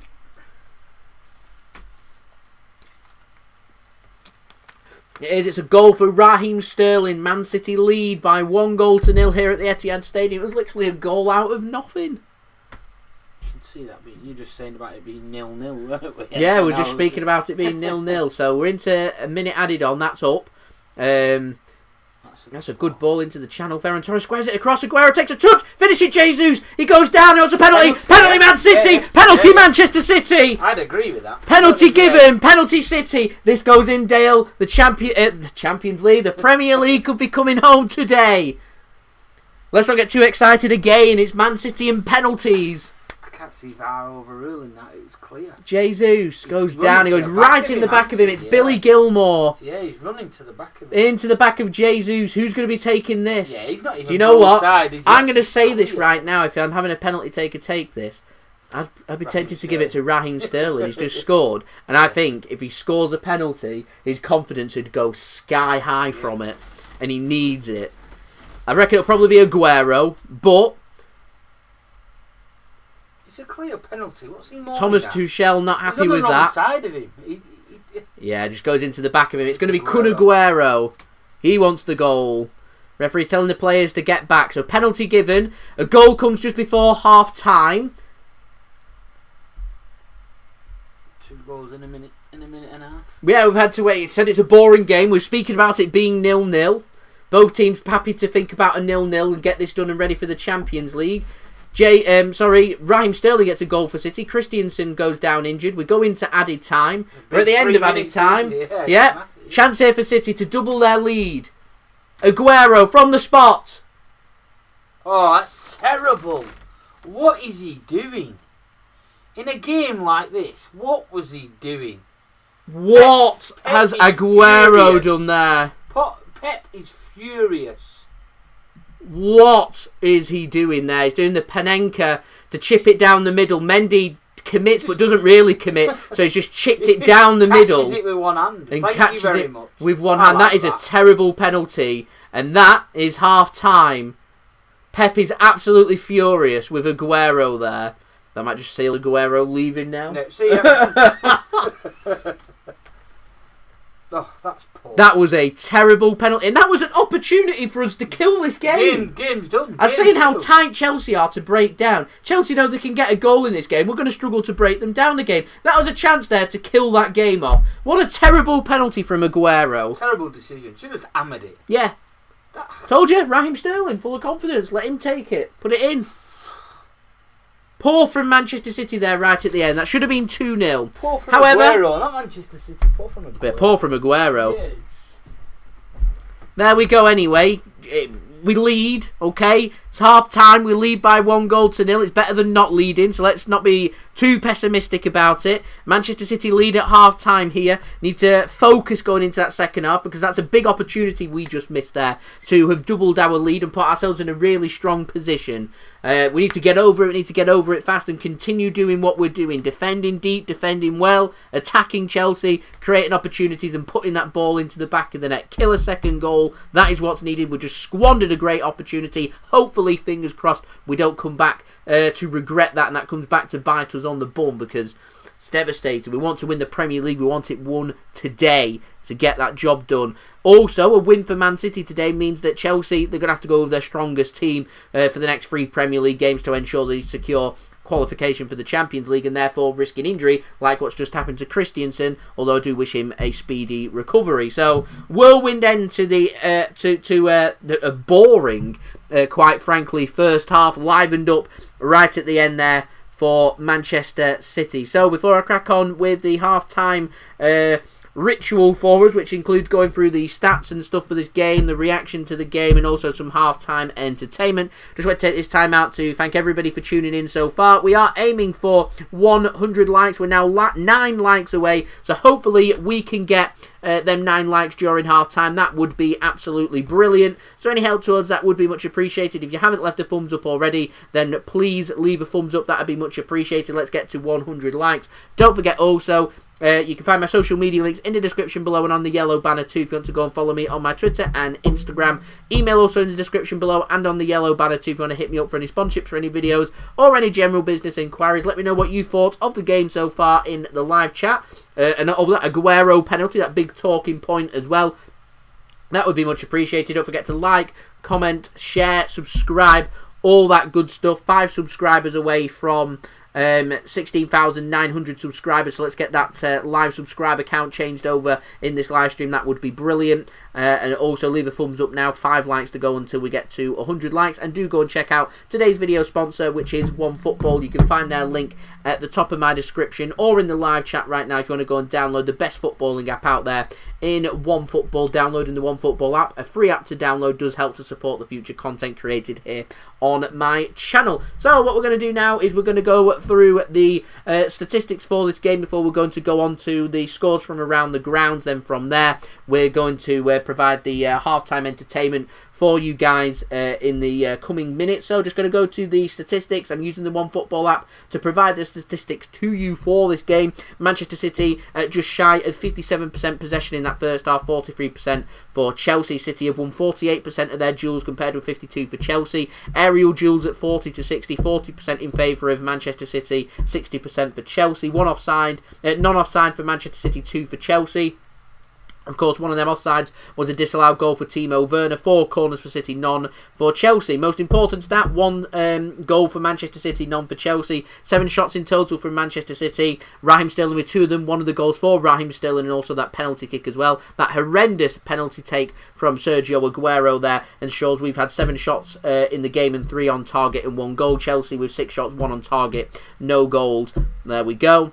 I said that as well, Philip. I'd have had Sterling taking it, just scored, just got his confidence. Let's get his confidence up, let's see where he's at. Get him taking that penalty. He puts that in the back of the net. I think his confidence would go sky high. Terrible penalty from Aguero, and like I said, I really hope we don't come to regret that. I love Sergio Aguero, one of the best players I've ever seen in a Manchester City shirt, but that penalty, a disaster. Shot accuracy at 43% for City, 16% for Chelsea. 2 block shots apiece for both teams in this game. No shots are on the woodwork. 3 shots from City inside the box and 4 outside the box. 5 shots outside the box for Chelsea and 1 inside the box, struggling to get touches inside the Manchester City penalty area. In terms of tackles, 9 tackles for Chelsea at a tackle completion rate of 66%. That's very good. City 5 tackles at a tackle completion rate of 60%. Again, decent. In clearances, 5 for Manchester City, 7 for Chelsea. Interceptions, though, dominated by City with 4 interceptions compared with 1 for Chelsea. In terms of passes, 233 passes by Chelsea at a pass completion rate of just shy of 86%, which is very good. Manchester City with 302 passes at a pass accuracy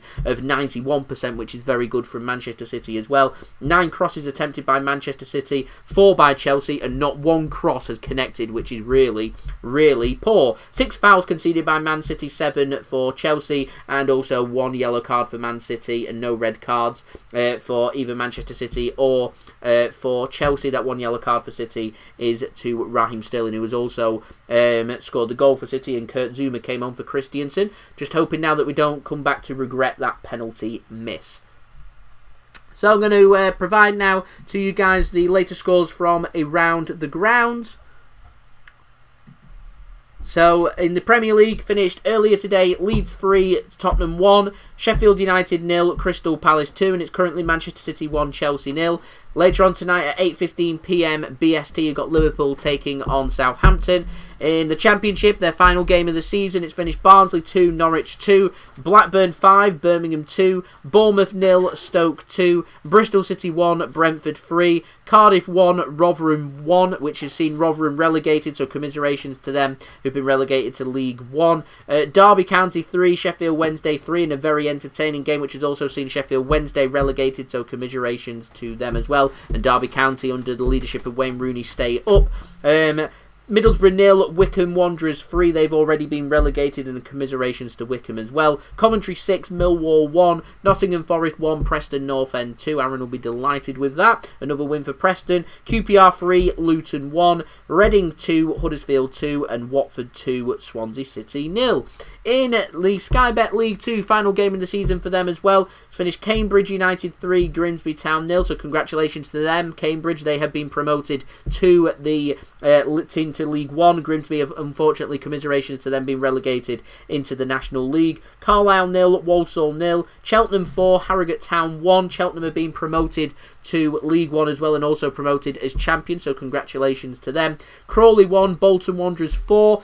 Bolton Wanderers have also been promoted to League 1 as well, so congratulations to Bolton Wanderers. Dan will be delighted with that. Exeter 1, Barrow 1, Morecambe 2, Bradford 0. Morecambe having to settle for the playoffs instead. Oldham 0, Forest Green Rovers 3. Port Vale 0, Mansfield 3, Scunthorpe 0, Stevenage 1, Southend 1, Newport 1. I think Southend have already been relegated, haven't they? Yeah, along with Grimsby Town, so commiserations to them. Tranmere have taken up the final spot of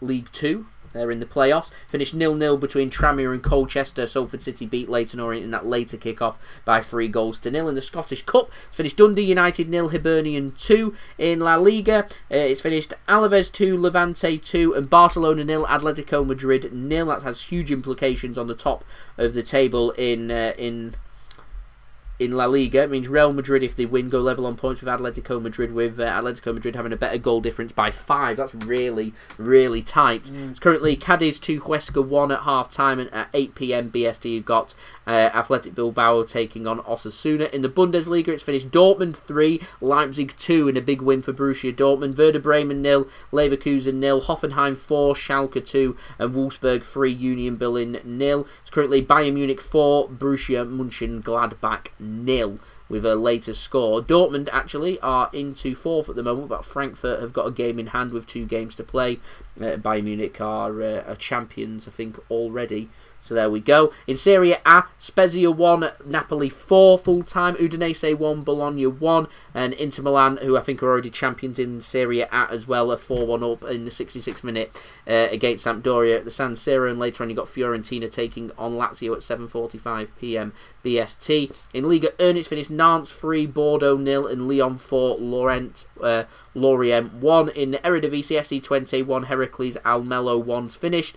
Currently in the 42nd minute, Heerenveen 0, Utrecht 0. Later on, you've got AZ Alkmaar taking on Fortuna Sittard, and VVV Venlo taking on Waalwijk. I hope I said them right at 8 p.m.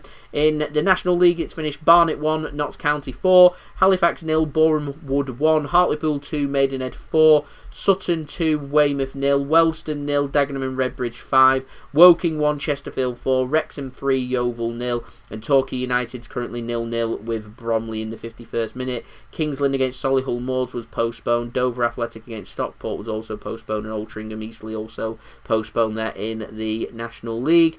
And I think that's everyone up to date, unless you're interested in the USA. There we go. So that's everybody up to date with all the latest scores from around the ground. So we're going to roll out the halftime entertainment now for you guys. This is Mick Sid, one of my partner channels. His link is in the description. I'm going to go and subscribe to his channel. He's aiming for 1,000 subs, so any help towards that would be much appreciated. This is Mick Sid bringing you the Peaky Blinders drink. By order of the Peaky fucking Blinders, I bring you this Peaky Blinders drink, and I will show you how to make the Peaky Blinders drink. Right, it's going to be a bit like the Godfather going for, but we're changing it up a bit. For this, we'll be using Irish whiskey, amaretto, and 1 dash of Angostura bitters. But the first ingredient we're putting in, guys, is 2 ounces or 60 ml of Jameson Irish whiskey.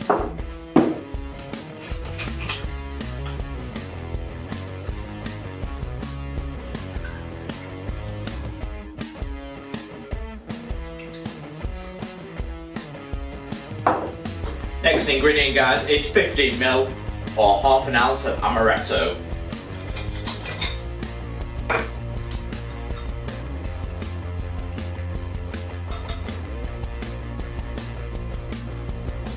And the last ingredient, guys, is to add a dash of Angostura bitters.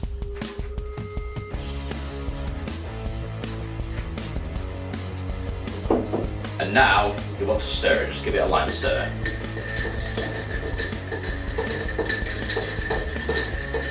The last thing is to garnish with an orange slice or an orange peel. And then rim the glass with the orange aroma and then just drop it in. And that, my friends, is how to make the Peaky Blinders drink. How does it taste?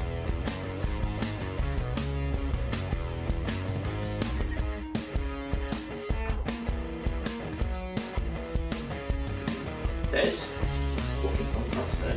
In the words of the Peaky Blinders, I'd certainly recommend it, and that is a lovely Irish whiskey cocktail. The strongest taste I can feel is the Amaretto, gives it that taste, and also added the Angostura bit just to give it that bit of kick, as I thought it's quite appropriate with the Peaky Blinders, as you know what they're all about. If you've ever watched Peaky Blinders, which you can catch tonight at 9 o'clock on BBC One, if you're interested in watching the Peaky Blinders, I would highly recommend.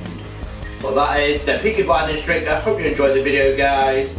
Don't forget to like and subscribe to the Mix It if you see more cocktails like this. And I will see you for the next cocktail video. And don't forget to check out my social media description below. Twitter, Facebook and Instagram. And also my business email, mixit@gmail.com. And I will see you in the next cocktail video. Cheers, guys.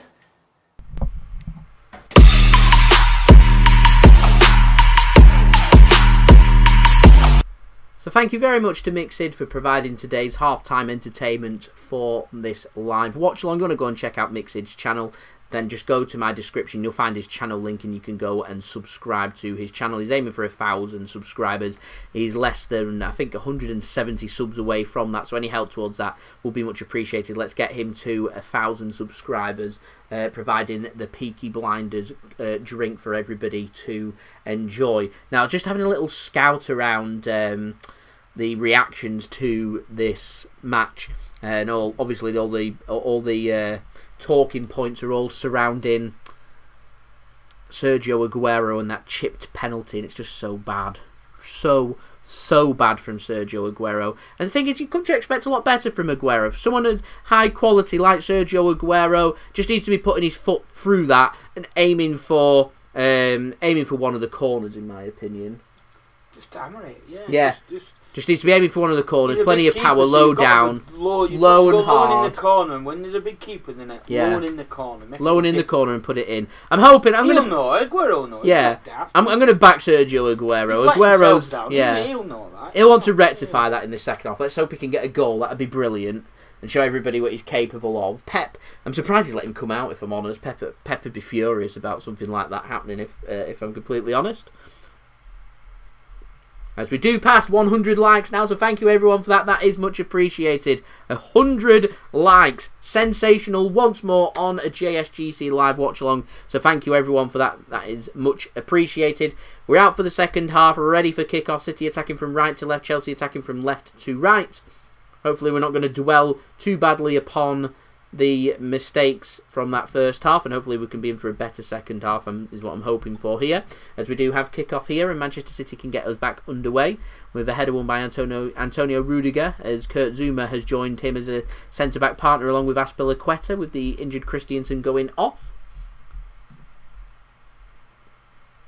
Yeah, please do go and check out Mixid's channel, that would be much appreciated.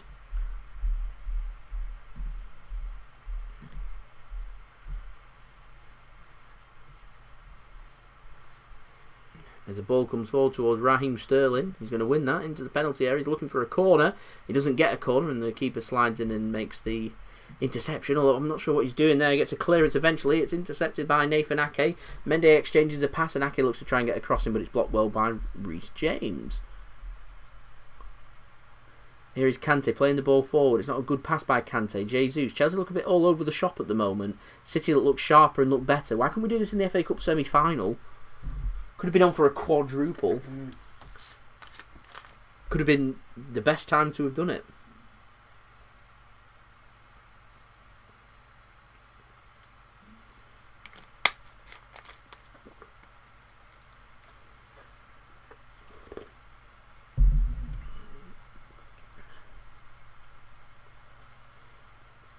Here is Laporte.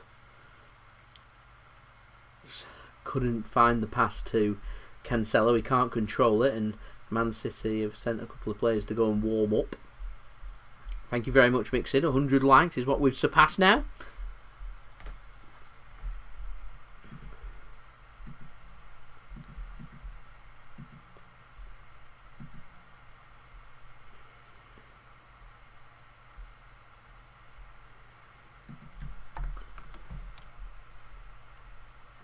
It's a heavy touch that by Ruben Diaz, but he manages to rectify it and sort that out.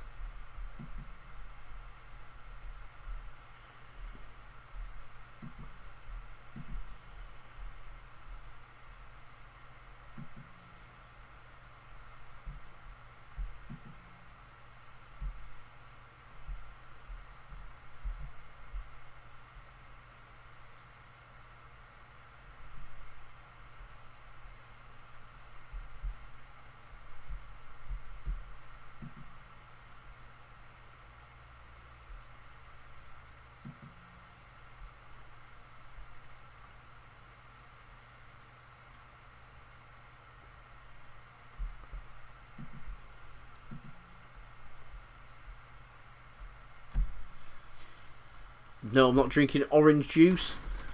On to Pepsi. There we go. See, someone matching my opinion there, John. Pepsi nicer than Coca-Cola.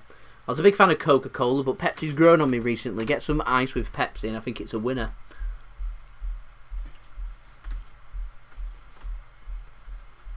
Is Chelsea just working the ball again? The game's...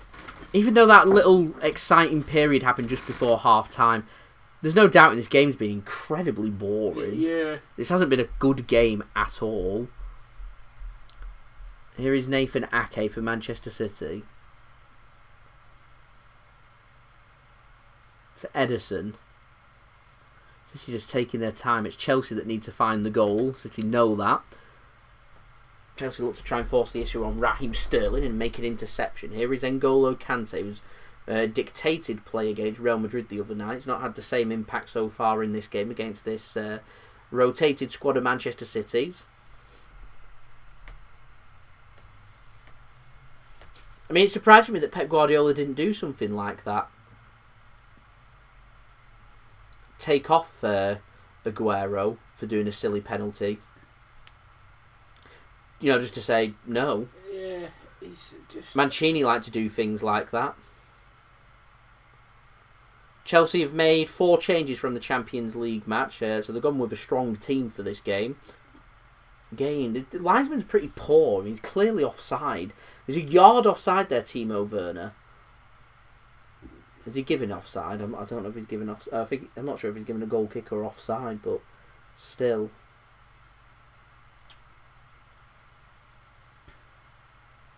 It's a good pass forward. Here's Rodri. He's got Aguero making a run. He's not used him. Could have just threaded that through to Aguero, but he chose not to. Here is Jesus now. What should we aim for now? 120 likes. Let's see if we can get to 120 likes. That'd be brilliant. Here is Aguero, Mendy, Ake. Not really got anywhere to go. Laporte picks up the ball for Manchester City. Plays a crossfield pass. It's a good crossfield pass. And it's got out of play just. Nearly inch perfect from Nathan Ake. Nathan Ake, of course, a former Chelsea man, yeah. I forgot they used to play for Chelsea. Chelsea have produced an array of quality young players. Yeah, Laporte makes a good tackle against Werner. Does really well there, Merritt Laporte. Of course, City players are competing here for a Champions League final place in the starting 11. Putting a quality performance against a team we're facing in the final, and you put yourself in a position. Raheem Sterling, great ball forward. Headed by Ferran Torres. Aguero has a shot on the volley and it's saved easy by Mendy there. Aguero wants to be rectifying, of course, his missed penalty in the first half right at the death to try and get a goal for Manchester City. You sense if City can get a killer second goal here in the second half, that could be that. That could be Manchester City Premier League champions today. But still a long way to go. 39 minutes to go, in fact, before we can start speaking about that. Here's Reece James. Plays a ball into Hakim Ziyech. He wants to have a shot. He has a shot and it's straight down the throat of Edison to catch the ball. Either side, and that might have been causing Ederson some problems, but it's literally straight down his throat, and so no problems there for Manchester City. Cancelo makes a pass to Jesus. He goes down, and that will be a free kick to Manchester City under a challenge from Antonio Rudiger. He gets a staring eyes there of Gabriel Jesus asking a question about Rudiger's challenge, as referee deems it just a free kick and nothing more. Through 52 minutes, Manchester City lead here at the Etihad Stadium by 1-0. Here is Aymeric Laporte with the ball. Moving the ball down the left-hand side. It's got the run of Aguero and Ferran Torres. Aguero makes the run. Can he use Ferran Torres maybe in the penalty area? Using Raheem Sterling instead. Sterling tries to take on Azpilicueta. He can't. And Raheem Sterling's taken one in the face there. He's gone down. Azpilicueta does apologise. Raheem Sterling doesn't accept his hand there. He's not happy about the challenge that he made there, so he's moaning about it to him. Bit of gamesmanship there from Raheem Sterling. Not happy about about Azpilicueta's arm there. I mean, there's nothing in that, is there? No. Nothing in that. Don't really know what Raheem Sterling's having a whinge about there, but there we go. Here's Rodri winning it back high for City. Jesus wants to have a shot, it's blocked well, and Billy Gilmour can bring the ball away for Chelsea, although City win it back through Ruben Diaz. He tries to go forward, he wants a free kick, he's not getting a free kick, he's crawling around, and City can nearly win the ball back, but Billy Gilmour takes control of the football. He's got nowhere to go other than to Rudiger, and Chelsea can work it out from the back. Here's Azpilicueta to Reece James.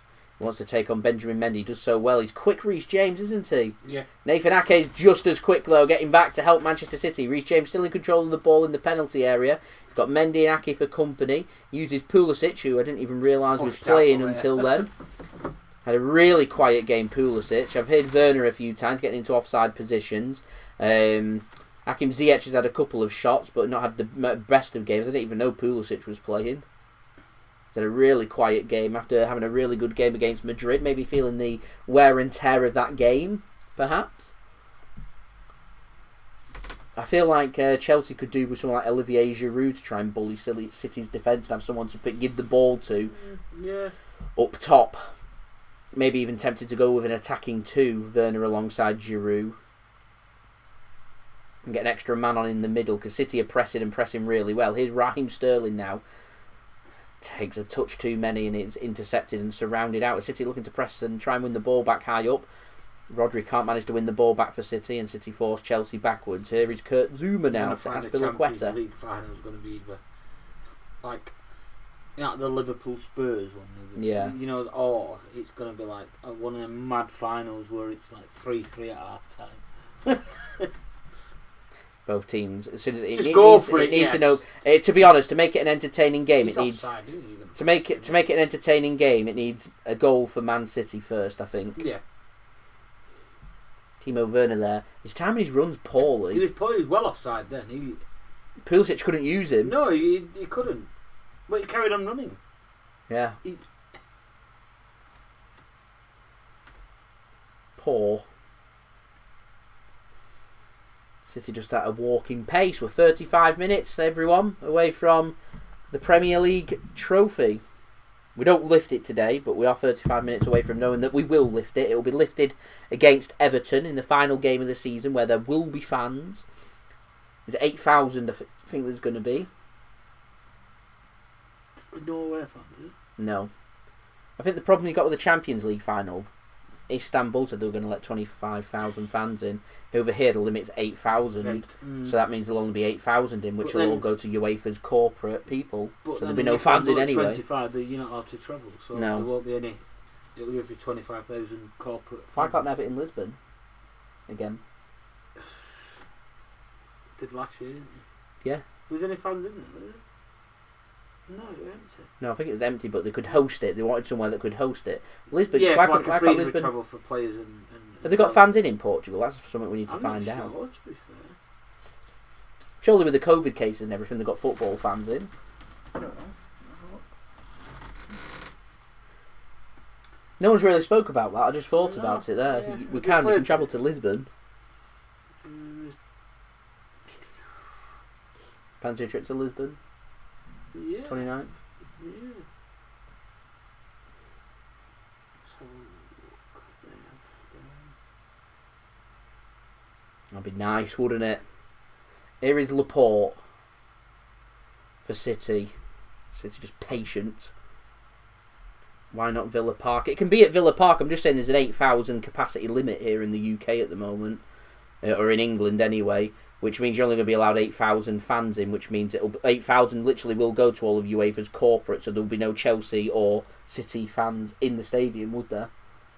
Which means it's redundant of it being in between the two teams because there's no fans. So you're not thinking about travel. There's no point being in Glasgow because the Scottish government have said they're not welcome. Not allowed to travel. So why host it there? If that's their attitude, why host it there? You know, I wouldn't host it there. Have it in the USA. We'll have 100% fans in. That's a good point. It's just not in Europe.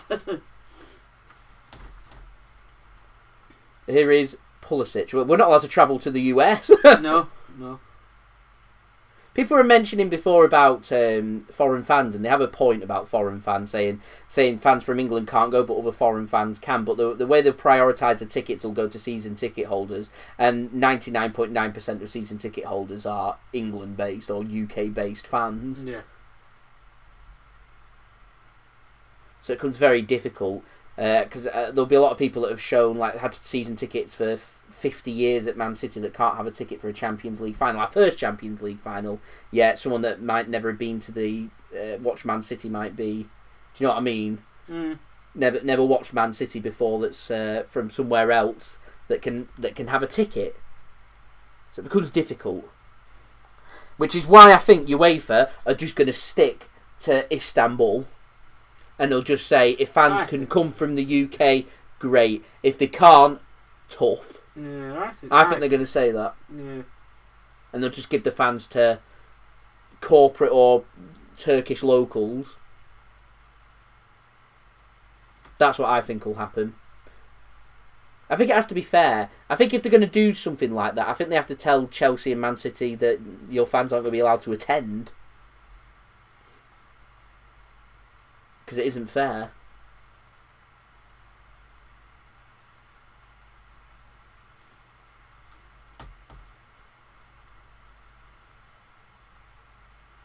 Situation stinks. Why can't you go to the match? I can't go to the match because I don't have a spare £2,000 and I don't have 14 days to sit in a hotel. I have work and everything. Whereas other people can have 2 weeks off and have £2,000 spare. Can do that. Chance here for Chelsea. Chance here for Chelsea. Reece James with a shot. It's a good block by Benjamin Mendy. Follow-up cross comes in. It's deep towards Edison and he can collect the ball and ease the congestion on Manchester City's goal. He didn't need to shoot there, Reece James. No, he rolls it out quickly to Gabriel Jesus. That's a terrible pass from Jesus. Chelsea in control of the ball here. Left-hand side. Alonso. Drifting in and around. Pulisic. Chance. Shot. And it's high and it's wide. It's not a good shot, that, from Pulisic.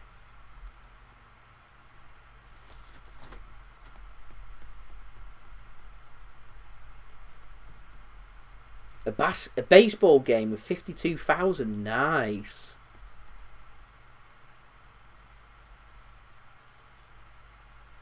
They went to the Carabao Cup final. There was 2,000 there at Wembley. It's different though with how the systems work here in England and how it works in Europe. Europe give a lot of tickets to corporate, don't they? Yeah. The Champions League, you get given a small percentage. They're on about 4,000 fans each. So there's going to be 25,000 fans in the stadium. City be given 4,000. That's 1/6 going to fans. So if there's 8,000 capacity, I can see UEFA saying 5,000 or 6,000 corporate, and City and Chelsea being allowed maybe 1,000, 1,500 at most. Yeah. Then how do you segregate that? Then where's it going to be played? They have had fans in, but only in the Azores and Madeira. Is it the Premier League? Yeah. Aguero does well to press Kurt Zuma, but Mendy picks the ball up. Less than 30 minutes to go now.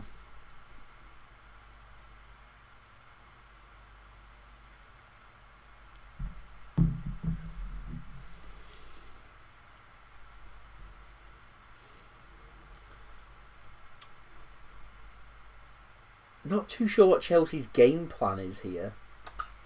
I don't really get it.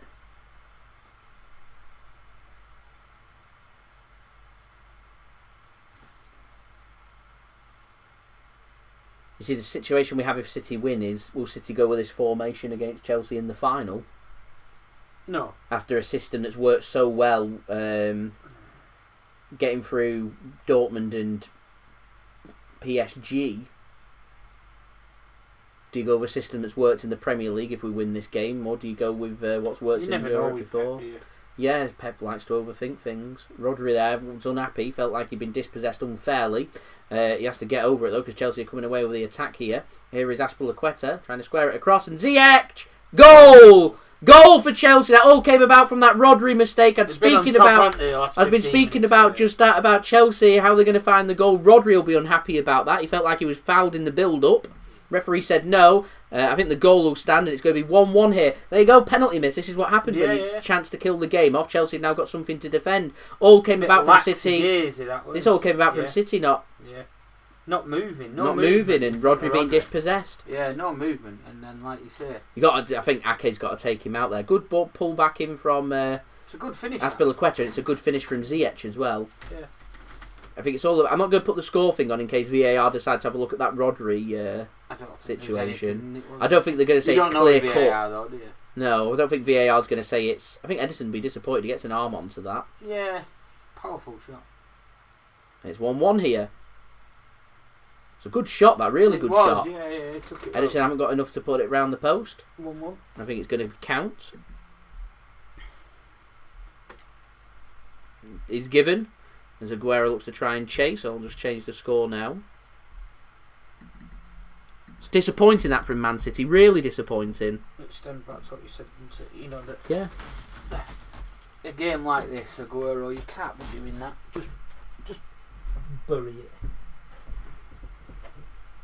Poor from Man City there, poor. Disappointing. Yeah, there were no movement. No, but that's the problem. I said we've not gone with the midfield. We've not gone with our normal midfielders. That's what I said. The problem you've got. But I think City's looked to try and be more attacking here, but they've struggled. Like this hasn't been a fluent, great performance from City. But I was just questioning Chelsea's approach there. What they're doing. All of a sudden, they decide let's send Azpilicueta further forward instead. A centre back getting an assist. I think City need to be a little bit more aggressive as Kante now exposes the gaps here. There's a chance here for him to do another pullback for Chelsea. He goes across. It was dealt with by Cancelo. On the follow-up, Billy Gilmore. He has a touch and he's tackled by Rodri, and it's out for a throw into Chelsea.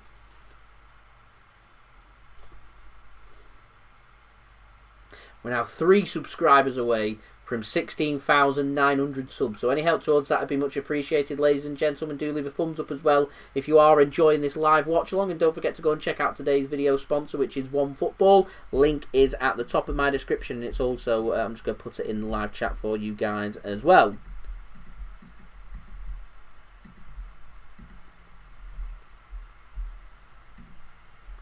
Yeah, Chelsea are just starting to grow more into the game now, starting to be a bit more adventurous. But like I said, I didn't get Chelsea's approach. I felt like they were just being a bit slow, not making too much happen, yet they were behind.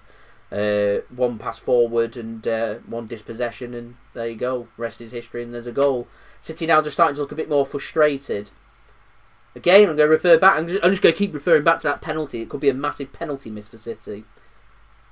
I think that just confirms for me what we were saying before. What does City decide to play with if we get to... Do we go with this formation for the Champions League final? I think this categorically says to me, no. Let's not jump too ahead. There's still 25 minutes to go. But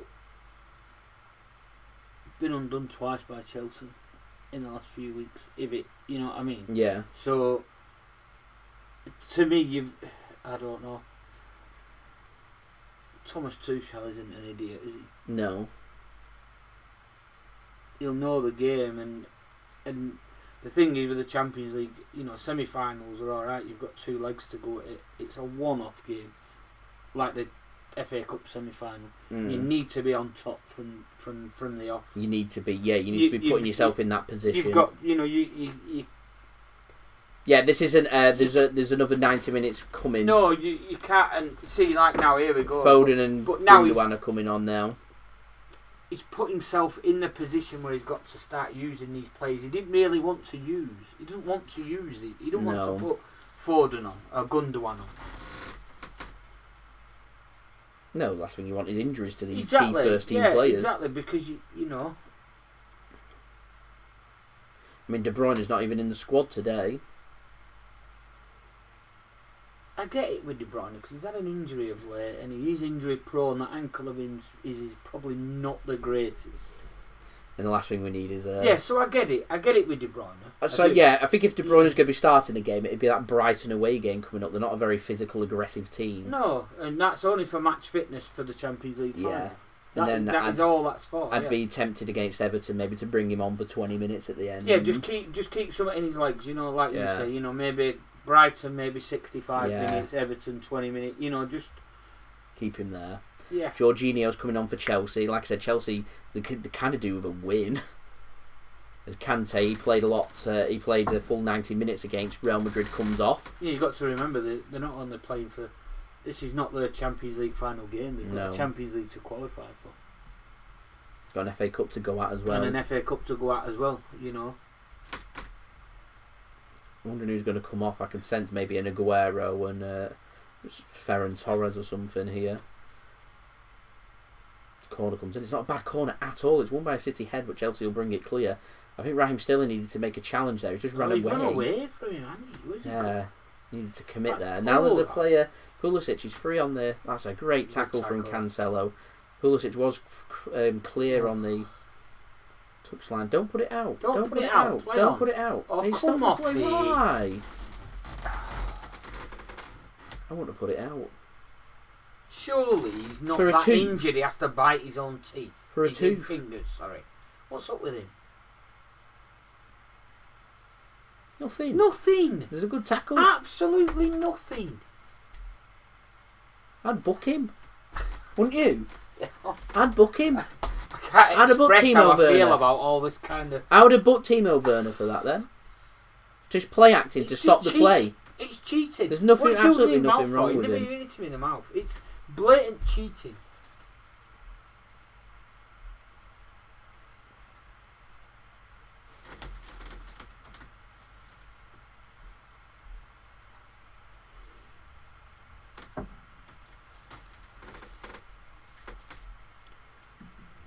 The thing is, you mentioned like Man United playing tomorrow and they've got this to do and they've got that to do. The situation that we're in, I don't want to rely on Man United dropping points. It is. I'm going to say it right now. It's underwhelming winning a Premier League that way.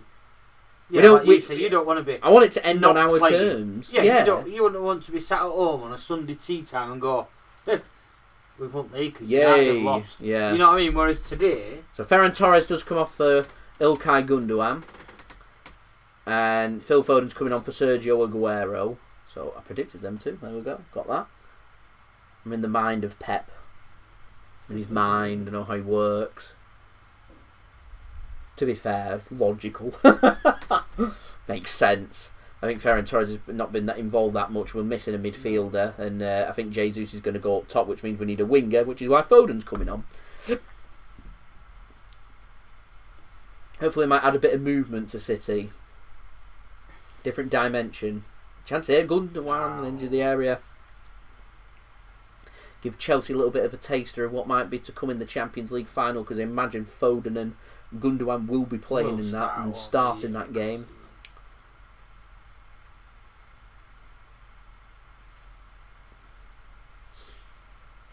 It's not like Pep to make two subs at the same time as well. Wondering where else a substitution bench might come into use for City in this game. He wants to win this game, doesn't he? I'm just trying to think who else might come on. Where might we need to go there? Rudiger's getting involved in a tussle with Phil Foden. Referee says play on, get on with it. I'd be pressing Billy Gilmore more. I just feel like there's a mistake there. Yeah. Big game, young player, not too experienced. Going right through the back of him. Referee's going to give a free kick every day of the week. He's giving him a yellow card as well. Is it Timo? Oh, that's a He's not surprise. given the yellow card. That's a surprise. It's Timo Werner on his bum. It's just not a yellow Oh, card. he's terrible. His play acting's really bad. Does he give it him? I don't think he's given me a yellow card. No. I don't think he has. Good. I would put Timo Werner into the book for his play acting. It's Neymar-esque. It's terrible. To be honest, I rate Timo Werner. I rated what he did in the Bundesliga for Leipzig, as Reece James is into a great position here in the penalty area. He plays it across, and Timo Werner can't get his foot onto it, and he's just lying there in the middle. What's he doing? Chelsea have got hold of the ball. Keeping himself in an offside position. I don't get what he's on. It's just, I don't know, but during this game, like I said, I respect him and I like watching him as a player. I think he's a good player, but I've just grown to just really not like him. and it's strange because the German league, Bundesliga, is not like that, is it? No. Has he just Sad. brought on this persona since he comes to Premier League? I don't Because he know. knows you can get away with it. It's a terrible Oh, pass what from is that? Rudiger. What's he doing there? Back heeling a pass and straight out of play.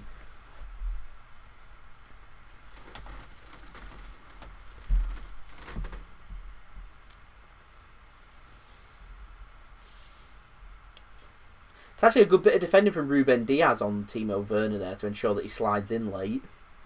So he can't tap that ball in. It was a good ball from Reece James. He's had a good game, I think, Reece James, in this game. I think the other sub I might be tempted to go for is Bernardo Silva for a bit of creativity. As Phil Foden picks the pocket, or nearly picked the pocket of Christian Pulisic. He comes away with the ball, though. Man City being a bit slow. Referee plays an advantage. Here's Hakim Ziyech. He's got a lot of bodies to get through. Goes for a cross deep, and it's headed clear by, I think, a Chelsea player. Odd. Anyway, Gundogan can come away with the ball for City. Here's Benjamin Mendy. You know, I'd like to have seen City get more involved on the left-hand side. Chelsea have targeted offensively on the left-hand side. We haven't really targeted. Like, I thought on the left-hand side we looked good. Thought Raheem Sterling and Benjamin Mendy and Nathan Ake were making things happen in the first half. Hasn't really happened in the second half. I will say this, Chelsea have been better in the second half than what they were in the first half. I feel like Man City have just been a bit casual about things. Too casual. I can understand if we'd been casual about it if we'd scored that penalty, but at the moment, if it finishes like this, we're going to be looking towards that penalty as to why we're not Premier League champions right now.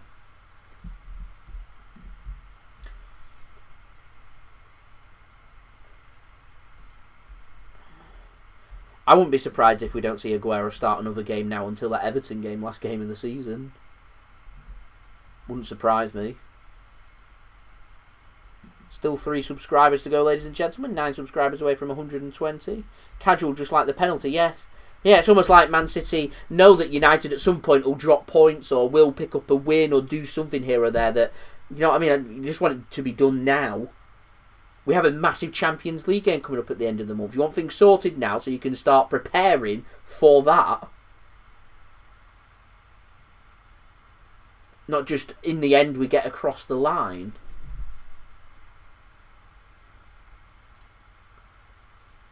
Got a feeling United will drop points here in the next week. I don't know why, but I just got a feeling that we'll end up winning the Premier League. You never know.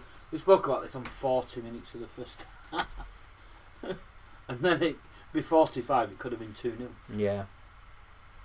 It's underwhelming. It's really underwhelming. Winning the Premier League when you're not playing. You sit there and you go, oh yeah, Premier League champions. And I will be delighted when it happens. I'd just rather it happen while we're playing. Today, yeah, I'd rather it happen today, full time here, so we can have a proper celebration at the weekend and everything, rather than, like, for example, on the Thursday night. What time do they kick off? So United play on Tuesday and Thursday. So let's have a look at United play. Again tomorrow. United, I think they do play tomorrow. Fairly sure it's a home game. Oh, it won't. It'll be away because we're at home. Yeah, Villa away will be the next shot we get at it. And then on Tuesday, Leicester at home is who United have got. It's a difficult game, that, for Leicester. And then on Thursday, United play at home against Liverpool. It's a good ball in, and it's well defended by Cancelo just to put that out for a corner to Chelsea here. Chelsea look better. If anything, it looks like Chelsea are going to score rather than us next. And Cancelo does the sensible thing just to put that out for a corner. One apiece here.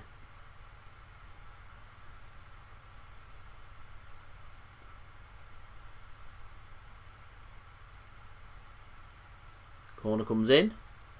And it's dealt with at the back by, I think, Gundogan. And he can get it clear as well. Here's Raheem Sterling. He's going to have to turn back though. Does have the run of Foden. Doesn't use him. There's still a chance here of a counter-attack for City. Benjamin Mendy switches play and switches it really nicely to Gabriel Jesus with a good bit of control into the penalty area. Gets a shot away and it's wide. Jesus wants a free kick or something, not happy, but he got his shot away. Weren't far away. It was a chance that for City on the counter-attack and it goes wide. These are the opportunities you're looking towards. You need to go against Chelsea. These are in the Champions League that I'm looking towards at the end of the month. These are the opportunities that I'm thinking that at some point you need to put them away. You need to be absolutely deadly in front of goal. Fine, that match will be decided, and this match will as well for the remainder of this 12 minutes or so will be decided by fine margins. And you need to make sure that each and every time you come out on top of them, anything can happen. Like you said in that Champions League game, it's a one-off game. You don't have a second leg. No. It's there and now. No overthinking it. You just go in and do. No regrets. Yeah, and like put everything today, on the pitch. Sometimes you play with the mentality. Abraham's come on for point today. You've still got a few games to sort that issue out. Ziyech, I think. Yeah. Champions League final, you don't. No. You've got 90 minutes to deal with the issue. Yeah. Laporte goes long. So a great ball to Jesus. He's offside though. He shouldn't be offside from there. Jesus is wondering how he's offside, but he's the king of straying offside. But considering he was offside, look how high up that Chelsea line is. Yeah. Now, that's just what I was just about to say. The line's so high up, I'd press it. Werner's just miles offside. He's got to be off. I mean, his referee's allowing play to continue. Werner puts it into the back of the net before the offside flag finally goes up. I don't know. Werner's been off. In fact, has Werner been onside at any point in this game? He's just poor. He's put the ball in the back of the net again. So that's 2 disallowed goals Timo Werner has had today. I don't get that rule. He's off. Just blow the whistle. Yeah, I don't get that. 2 yards offside he is there. Let's let him continue to play, and then let's allow Chelsea then to go back and defend that free kick. That's exactly what we're doing. He's the player that comes on for City for Benjamin Mendy. Nice to see Zinchenko. Let's see what he can do. Big fan of Alexander Zinchenko. Could have been a shout for Zinchenko to have gone in the middle, you know. Goes out wide. Ake plays a ball forward. It's not a good ball forward. Sterling does well then. Gets a throw in for City. It's nice and why? That's poor decision.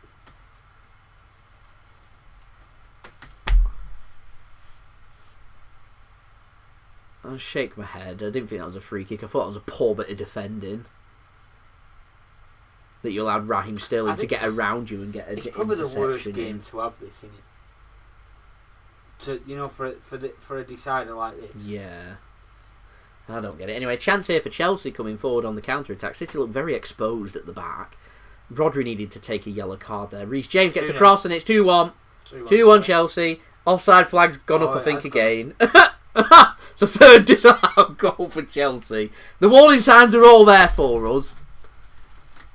Warning signs are all there. Abraham can't believe that he's been given offside. Let's have a look and a watch. And this is, I think he's close. This is close. If we go by the dots, his hand is probably off. This is really... Yeah, he's off. Yeah, he's offside. Yeah, offside, there we go. His knee's offside.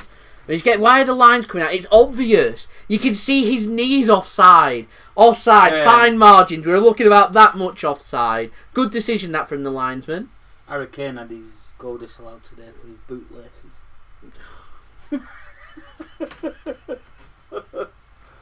You know what? Good, because I don't like him. No, he's gone. Yeah. Right, I don't really get why it's taking so long. No, I don't. There's no point. He's off. Offside done. Oh, it's Hudson. I thought it was Abraham. It's Hudson-Odoi. We don't want Hudson-Odoi scoring past us. It's not what we want. Oh, he's in. Sterling's in. Oh. Goes down. That's a great tackle. A good tackle from Kurt Zouma. Brilliant tackle.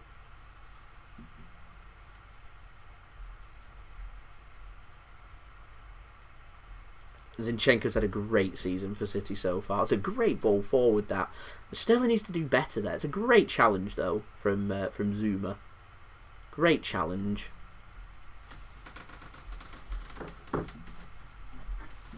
Just got a feeling that it's not going to be our day.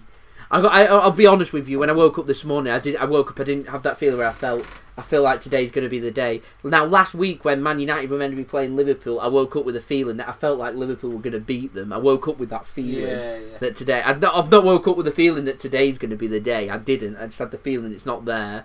I don't think today's going to be our day. I'll be honest. I don't think tomorrow's going to happen. I've got a feeling it's going to be that Liverpool game on Thursday. Is when I think it'll happen. What they said they play Tuesday and Wednesday. Ball comes forward to Timo Werner. Edison, what's he doing? Why is he there? No man's land. He was never going to get there. You just don't need to advance like that to give Werner something to go with, because Werner had nowhere to go. No. Goalkeeper stays on his line. Werner's just going to twist, turn, and go backwards. Because he's got nowhere to go. Comes off his line. He's got an option to pop it over him if he's quick enough. Yeah, there's an option there. Yeah. Where, what can I do with it? It's got to be quick enough, but there is that. There's a fear there, it can happen. And it has happened before. Leaving himself. Happened before. Takes 1-2 clever touches, doing it quickly, and all of a sudden they have a big chance, a big opportunity. City, they've got 7 minutes. Can they win the Premier League in the next 7 minutes? What dramatic fashion it'd be to go and do it.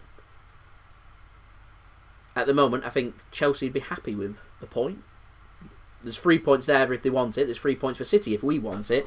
I think Chelsea would be happy with a point because it's a point closer to the Champions League, and they'll classify an away point at the Etihad as a very good point. Rodri now could have had the shot. Doesn't. Cancelo, will he have the shot? Yes, and it's not the right decision. It's too much on it, and it's over the bar. Until 9 o'clock, it won't be. Who? Only if City win. Well, at the moment, the live stream will end, and that's not with that.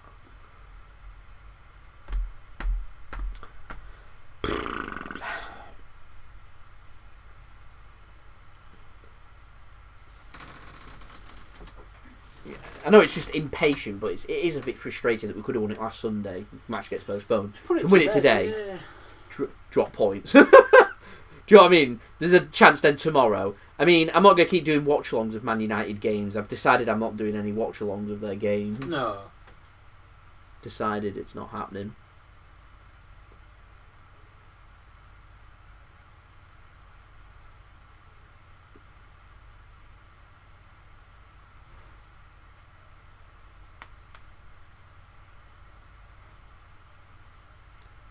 Reece James plays it across. I really want us to do it on our own terms. I'm hoping if we don't do it today, Man United win the next 2 games is what I'm hoping for.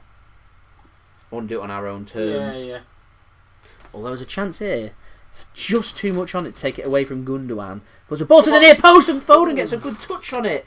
And it goes just wide. That was an opportunity. 5 minutes to go. Let's go. Keep it going. Keep it going.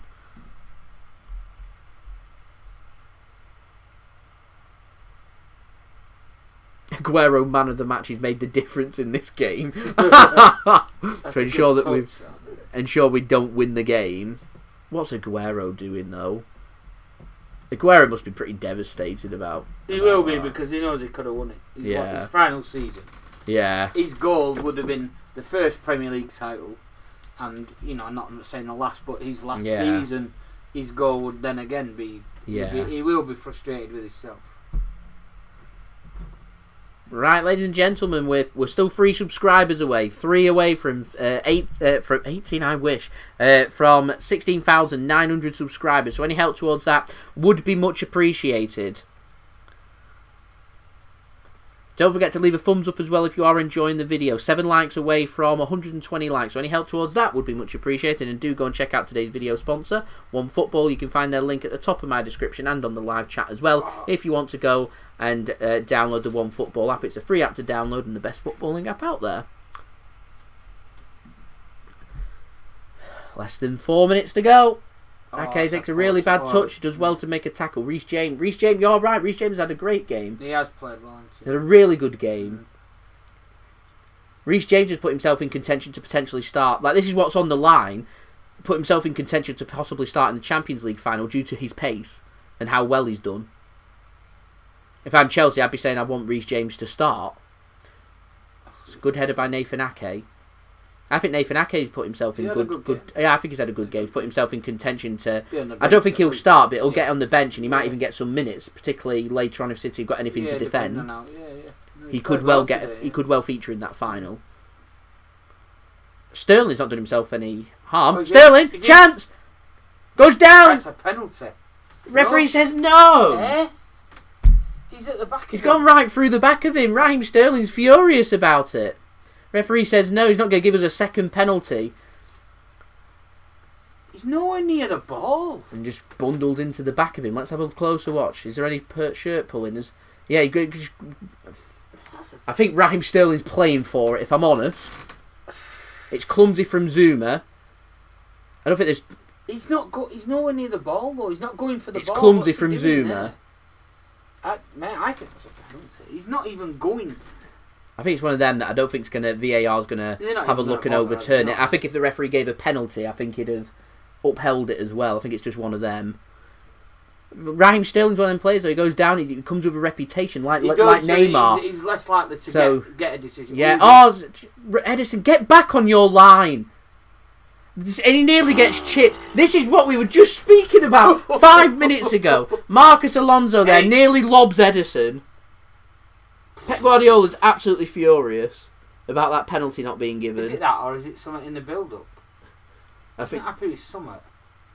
I don't know. That's terrible defending from City. And what's Edison doing in no man's land? Alonso has nowhere to go there. If he's on his line there, Alonso then has to think about it. So they're still not happy about this penalty decision for City. I think it's the hand on his arm. He's never going to get the ball. If you watch, he's never ever going to get that ball. So he goes through the back of him. Yeah. Corner comes in. Wins the header, and City can clear it eventually. And Jesus can take the touch, and can bring it clear for City. Needs to lever this upfield. He does. Long ball. It's not a bad ball. Long ball game. Yeah, Reece James under pressure from Foden. That'll do. Yeah. 1 minute to go then till we get into added on time. Throw-in comes in. Foden. What's Foden doing there? It's a good tackle that from, is it Billy Gilmore? Don't get what Foden was doing there. Should have cut back inside, not showing the outside, and Chelsea could come away with the ball. Pulisic. Surprised Pulisic has done a full 90 minutes. But there we go, he has. That's a cynical foul from Jesus, and it will be a yellow card as well. And he goes into the referee's book. So 30 seconds to go here until we're going to added on time. City leaving it very late if they want to win the Premier League today. It looks like today is not going to be the day that Manchester City secure the Premier League, and the clock continues to tick away at when that moment will come for City. It's a point closer to it. I'm fairly sure we're 2 points away. With goal difference, it's a point. Any points dropped by Man United now means it doesn't have to be a loss. It's just any points dropped and we win the Premier League. If Man United are to win their games, we've got another bite at the cherry on Friday evenings. We're into 3 minutes added on time. You never know. Next goal basically wins. No time. Jorginho plays a good ball forward. Hudson-Odoi against Ake. Gets goal side of him and the ball comes across, and a good bit of goalkeeping from Edison. He's in a rush. Edison wants the title decided. Edison should have had that penalty. He said he wanted a penalty that time. He would have put his foot through it. The thing is, you wouldn't have been any worse than Aguero's. It wasn't who took it. It was the way it was taken. Yeah. You know, 9 times out of 10, you'd want Aguero to be in that position to take that penalty. He's just made the wrong decision. Yeah. What's he doing that though? He's just tried to be clever, overconfident. I don't know. I don't know. To me, in that beginning of the season, you could probably get away with that. No one's going to bat an eyelid. I can understand if it's 2-0. You're probably going to laugh at it. You know, wasn't there a penalty a few weeks ago where someone tried that in the last kick of the game? It's Fulham or somebody. Yeah. Oh yeah, that was Christmas time, wasn't it? But if it's August or September and someone does that, you think, whoa, idiot. You know what I mean? You don't think anything of it. It's a deciding winning penalty. A title deciding winning penalty. Yeah, I feel confident in saying that the title would be announced today as being City's if we scored that penalty. And as it is now, I think Chelsea take a bit of confidence into the Champions League final on top of this, knowing full well that they beat us in the FA Cup semi-final and they've taken points off us at the Etihad as well. They'll be thinking, we've got something to work with going into that Champions League final. There isn't any statement sent out by City today. It's disappointing. I'm a bit disappointed right now. I think the weather sums up how I feel. That's a good ball into the channel, Werner. Bleak. Yeah, gets a ball across! And it's a goal for Chelsea! They've won it at the death! It's Marcus Alonso! Chelsea have won the game! Man City have let a goal lead slip here and Chelsea have won this game! It's another win for Chelsea against City.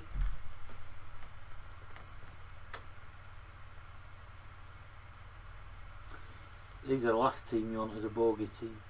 It's the... yeah. Although, the 2 times he beat City, it has been a... And now we're going to go back to that Aguero penalty. The camera pans on him. He's stroking his moustache there, thinking about what could have been. And we've lost the game now. City will be angry about that penalty that weren't given towards the end of the game. It's as simple as that to cut through Manchester City. It's Hudson-Odoi again. He's been really impressive when coming through. Yeah. Werner finally keeps himself onside, squares it across. Alonso gets a shot, scuffs it into the ground, over Ederson and into the back of the net. Alonso's got the goal. It's a big win that for Chelsea. Big win. Big 3 points. Yeah. That'll be Chelsea now with Champions League qualification. Yeah. They could start to rest some players, in my opinion, now. Yeah. They've got the FA Cup. I don't think this could have been any worse from City. Chelsea now can start to rest players. We've not won the Premier League. We've lost back-to-back games against Chelsea. It's been really, really poor from Manchester City. And I refer back to that penalty miss that Aguero did. It's so important, these fine margins. I spoke about it. There's fine margins there. But I'm going to say it again. 9 changes in a game is too many changes. Pep Guardiola said before the game, it's not too many changes, and that's why he's made these changes to prove the fact. But he's proven it again. It's too many. It's too many. But they're making the FA Cup semi-final 8. Yeah. And he made now 9 today. What it's proven to me is Man City's B team, I've said it before, isn't as good as what people think it is, and it's certainly not as good as Chelsea's first team, and Chelsea win the game. 3 points for Chelsea and Man City lose.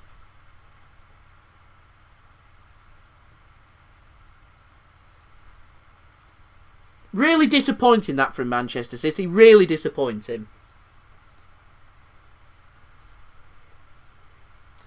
Game goes back to our fact now. It's definitely that team that went out against PSG and against Dortmund that will start in 3 weeks' time. 3 weeks today for that Champions League final. Chelsea, though, they're going to be delighted with this. They know full well they can beat Man City. Another home loss, our poor home form. Our home form has been, quite frankly, really poor. Not very good. Not very good.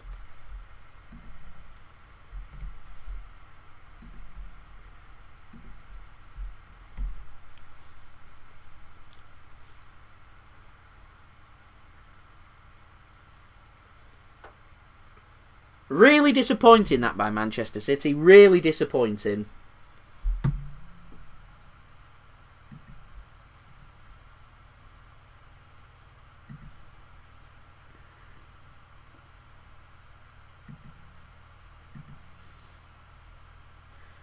Really disappointing. Right, I'm not going to be live for too often because it's everything I'll say will end up being reactionary. I don't get how... I like how Sergio Aguero on OneFootball's been voted. That's a problem you have with fans voting for player of the match. Aguero? Yeah, due to that penalty miss, handing Chelsea the 3 point. That's now Chelsea 6 points clear of West Ham. 3 games to play for them. West Ham's got a game in hand where West Ham really must win that game in hand. Man City 13 points clear of Man United. Man United's got 5 games. Cheers for tuning in.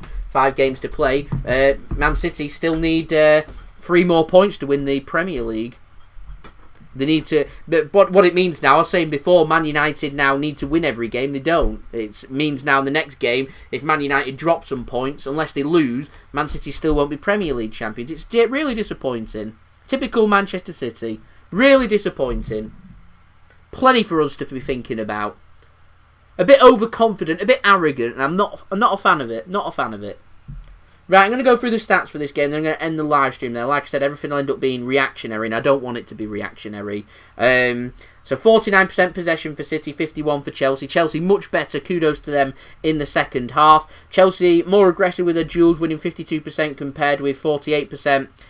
For Manchester City. Aerial duels won 66% for Chelsea, 33% for City. Plenty for City to be thinking about. We need to be so much better here in 3 weeks' time. I'll be honest, nervous for the final. Chelsea will be confident for the final, knowing that they are capable of beating City. Yeah, they've had B team of Manchester City out for the last 2 times, but they're going to take confidence from that they can beat Man City. There's still some first-team players in there that will be starting in the Champions League final. They'll take confidence from that. Chelsea playing like a decent team, a team full of confidence. City poor. 6 corners for City, 2 for Chelsea. 1 goal for Manchester City, 2 for Chelsea. City with 16 shots, 4 on target. 12 shots for Chelsea, 5 on target. 2 goals for Chelsea, 1 for City. City not clinical enough. This is just annoying me. Quite frankly, I'm getting really annoyed just looking at the stats, if I'm honest. Really disappointing this from Manchester City. Chelsea much better in the second half. City need to be much better in 3 weeks' time if we want to beat Chelsea in the Champions League final. And I'm confident that we will be. But, yeah, like Dad says there, need to get the bloody act together. It is really disappointing and really poor that from Manchester City. And quite frankly, I felt like Chelsea had more of a point to prove. I felt like Chelsea wanted that more than what Manchester City did. Rotation's key for Manchester City, I agree. 9 changes that I'm referring back to. It's the FA Cup semi-final 2.0, 100%. 9 changes is too many changes in a game. It didn't need 9 changes. My preview I spoke about 4, 5 changes, rest the most key important players, the most injury prone of players, and have everyone else play. Then in the next game, do some more rotation. In the next game, more rotation. 4 or 5 games, every single game. Lots of players get rest, lots of players are getting their minutes, and it keeps the status quo going. Too many changes from Manchester City. Really disappointing. Right, thank you everyone for tuning in. It is much appreciated. Leave a thumbs up if you did enjoy this live stream. That would be fantastic. Don't forget to subscribe as well if you are new around here.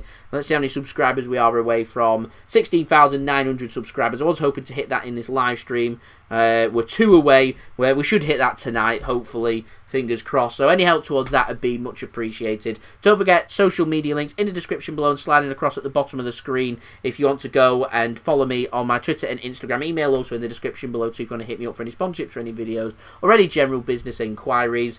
Leave your thoughts in the comments below if you are watching this after the game or in the live chat whilst I am still live. Go and leave your thoughts. That would be much appreciated as well. Like, comment, share, subscribe, all that good stuff. And we'll be back again for the next live watch along on Friday evening against Newcastle. That's if Man City haven't won the Premier League by then. Man United are playing 3 times before that game. So Manchester United need to drop 3 points. If they drop 3 points, we will be Premier League champions. Like I said, it'll be underwhelming. It was a party atmosphere. It was ready for a party. It was ready for City to win the Premier League today. We went 1-0 ahead. Christensen got injured. We got a penalty as well. We was ready to go 2-0 ahead and get the party started. Instead, we've ended up missing that penalty.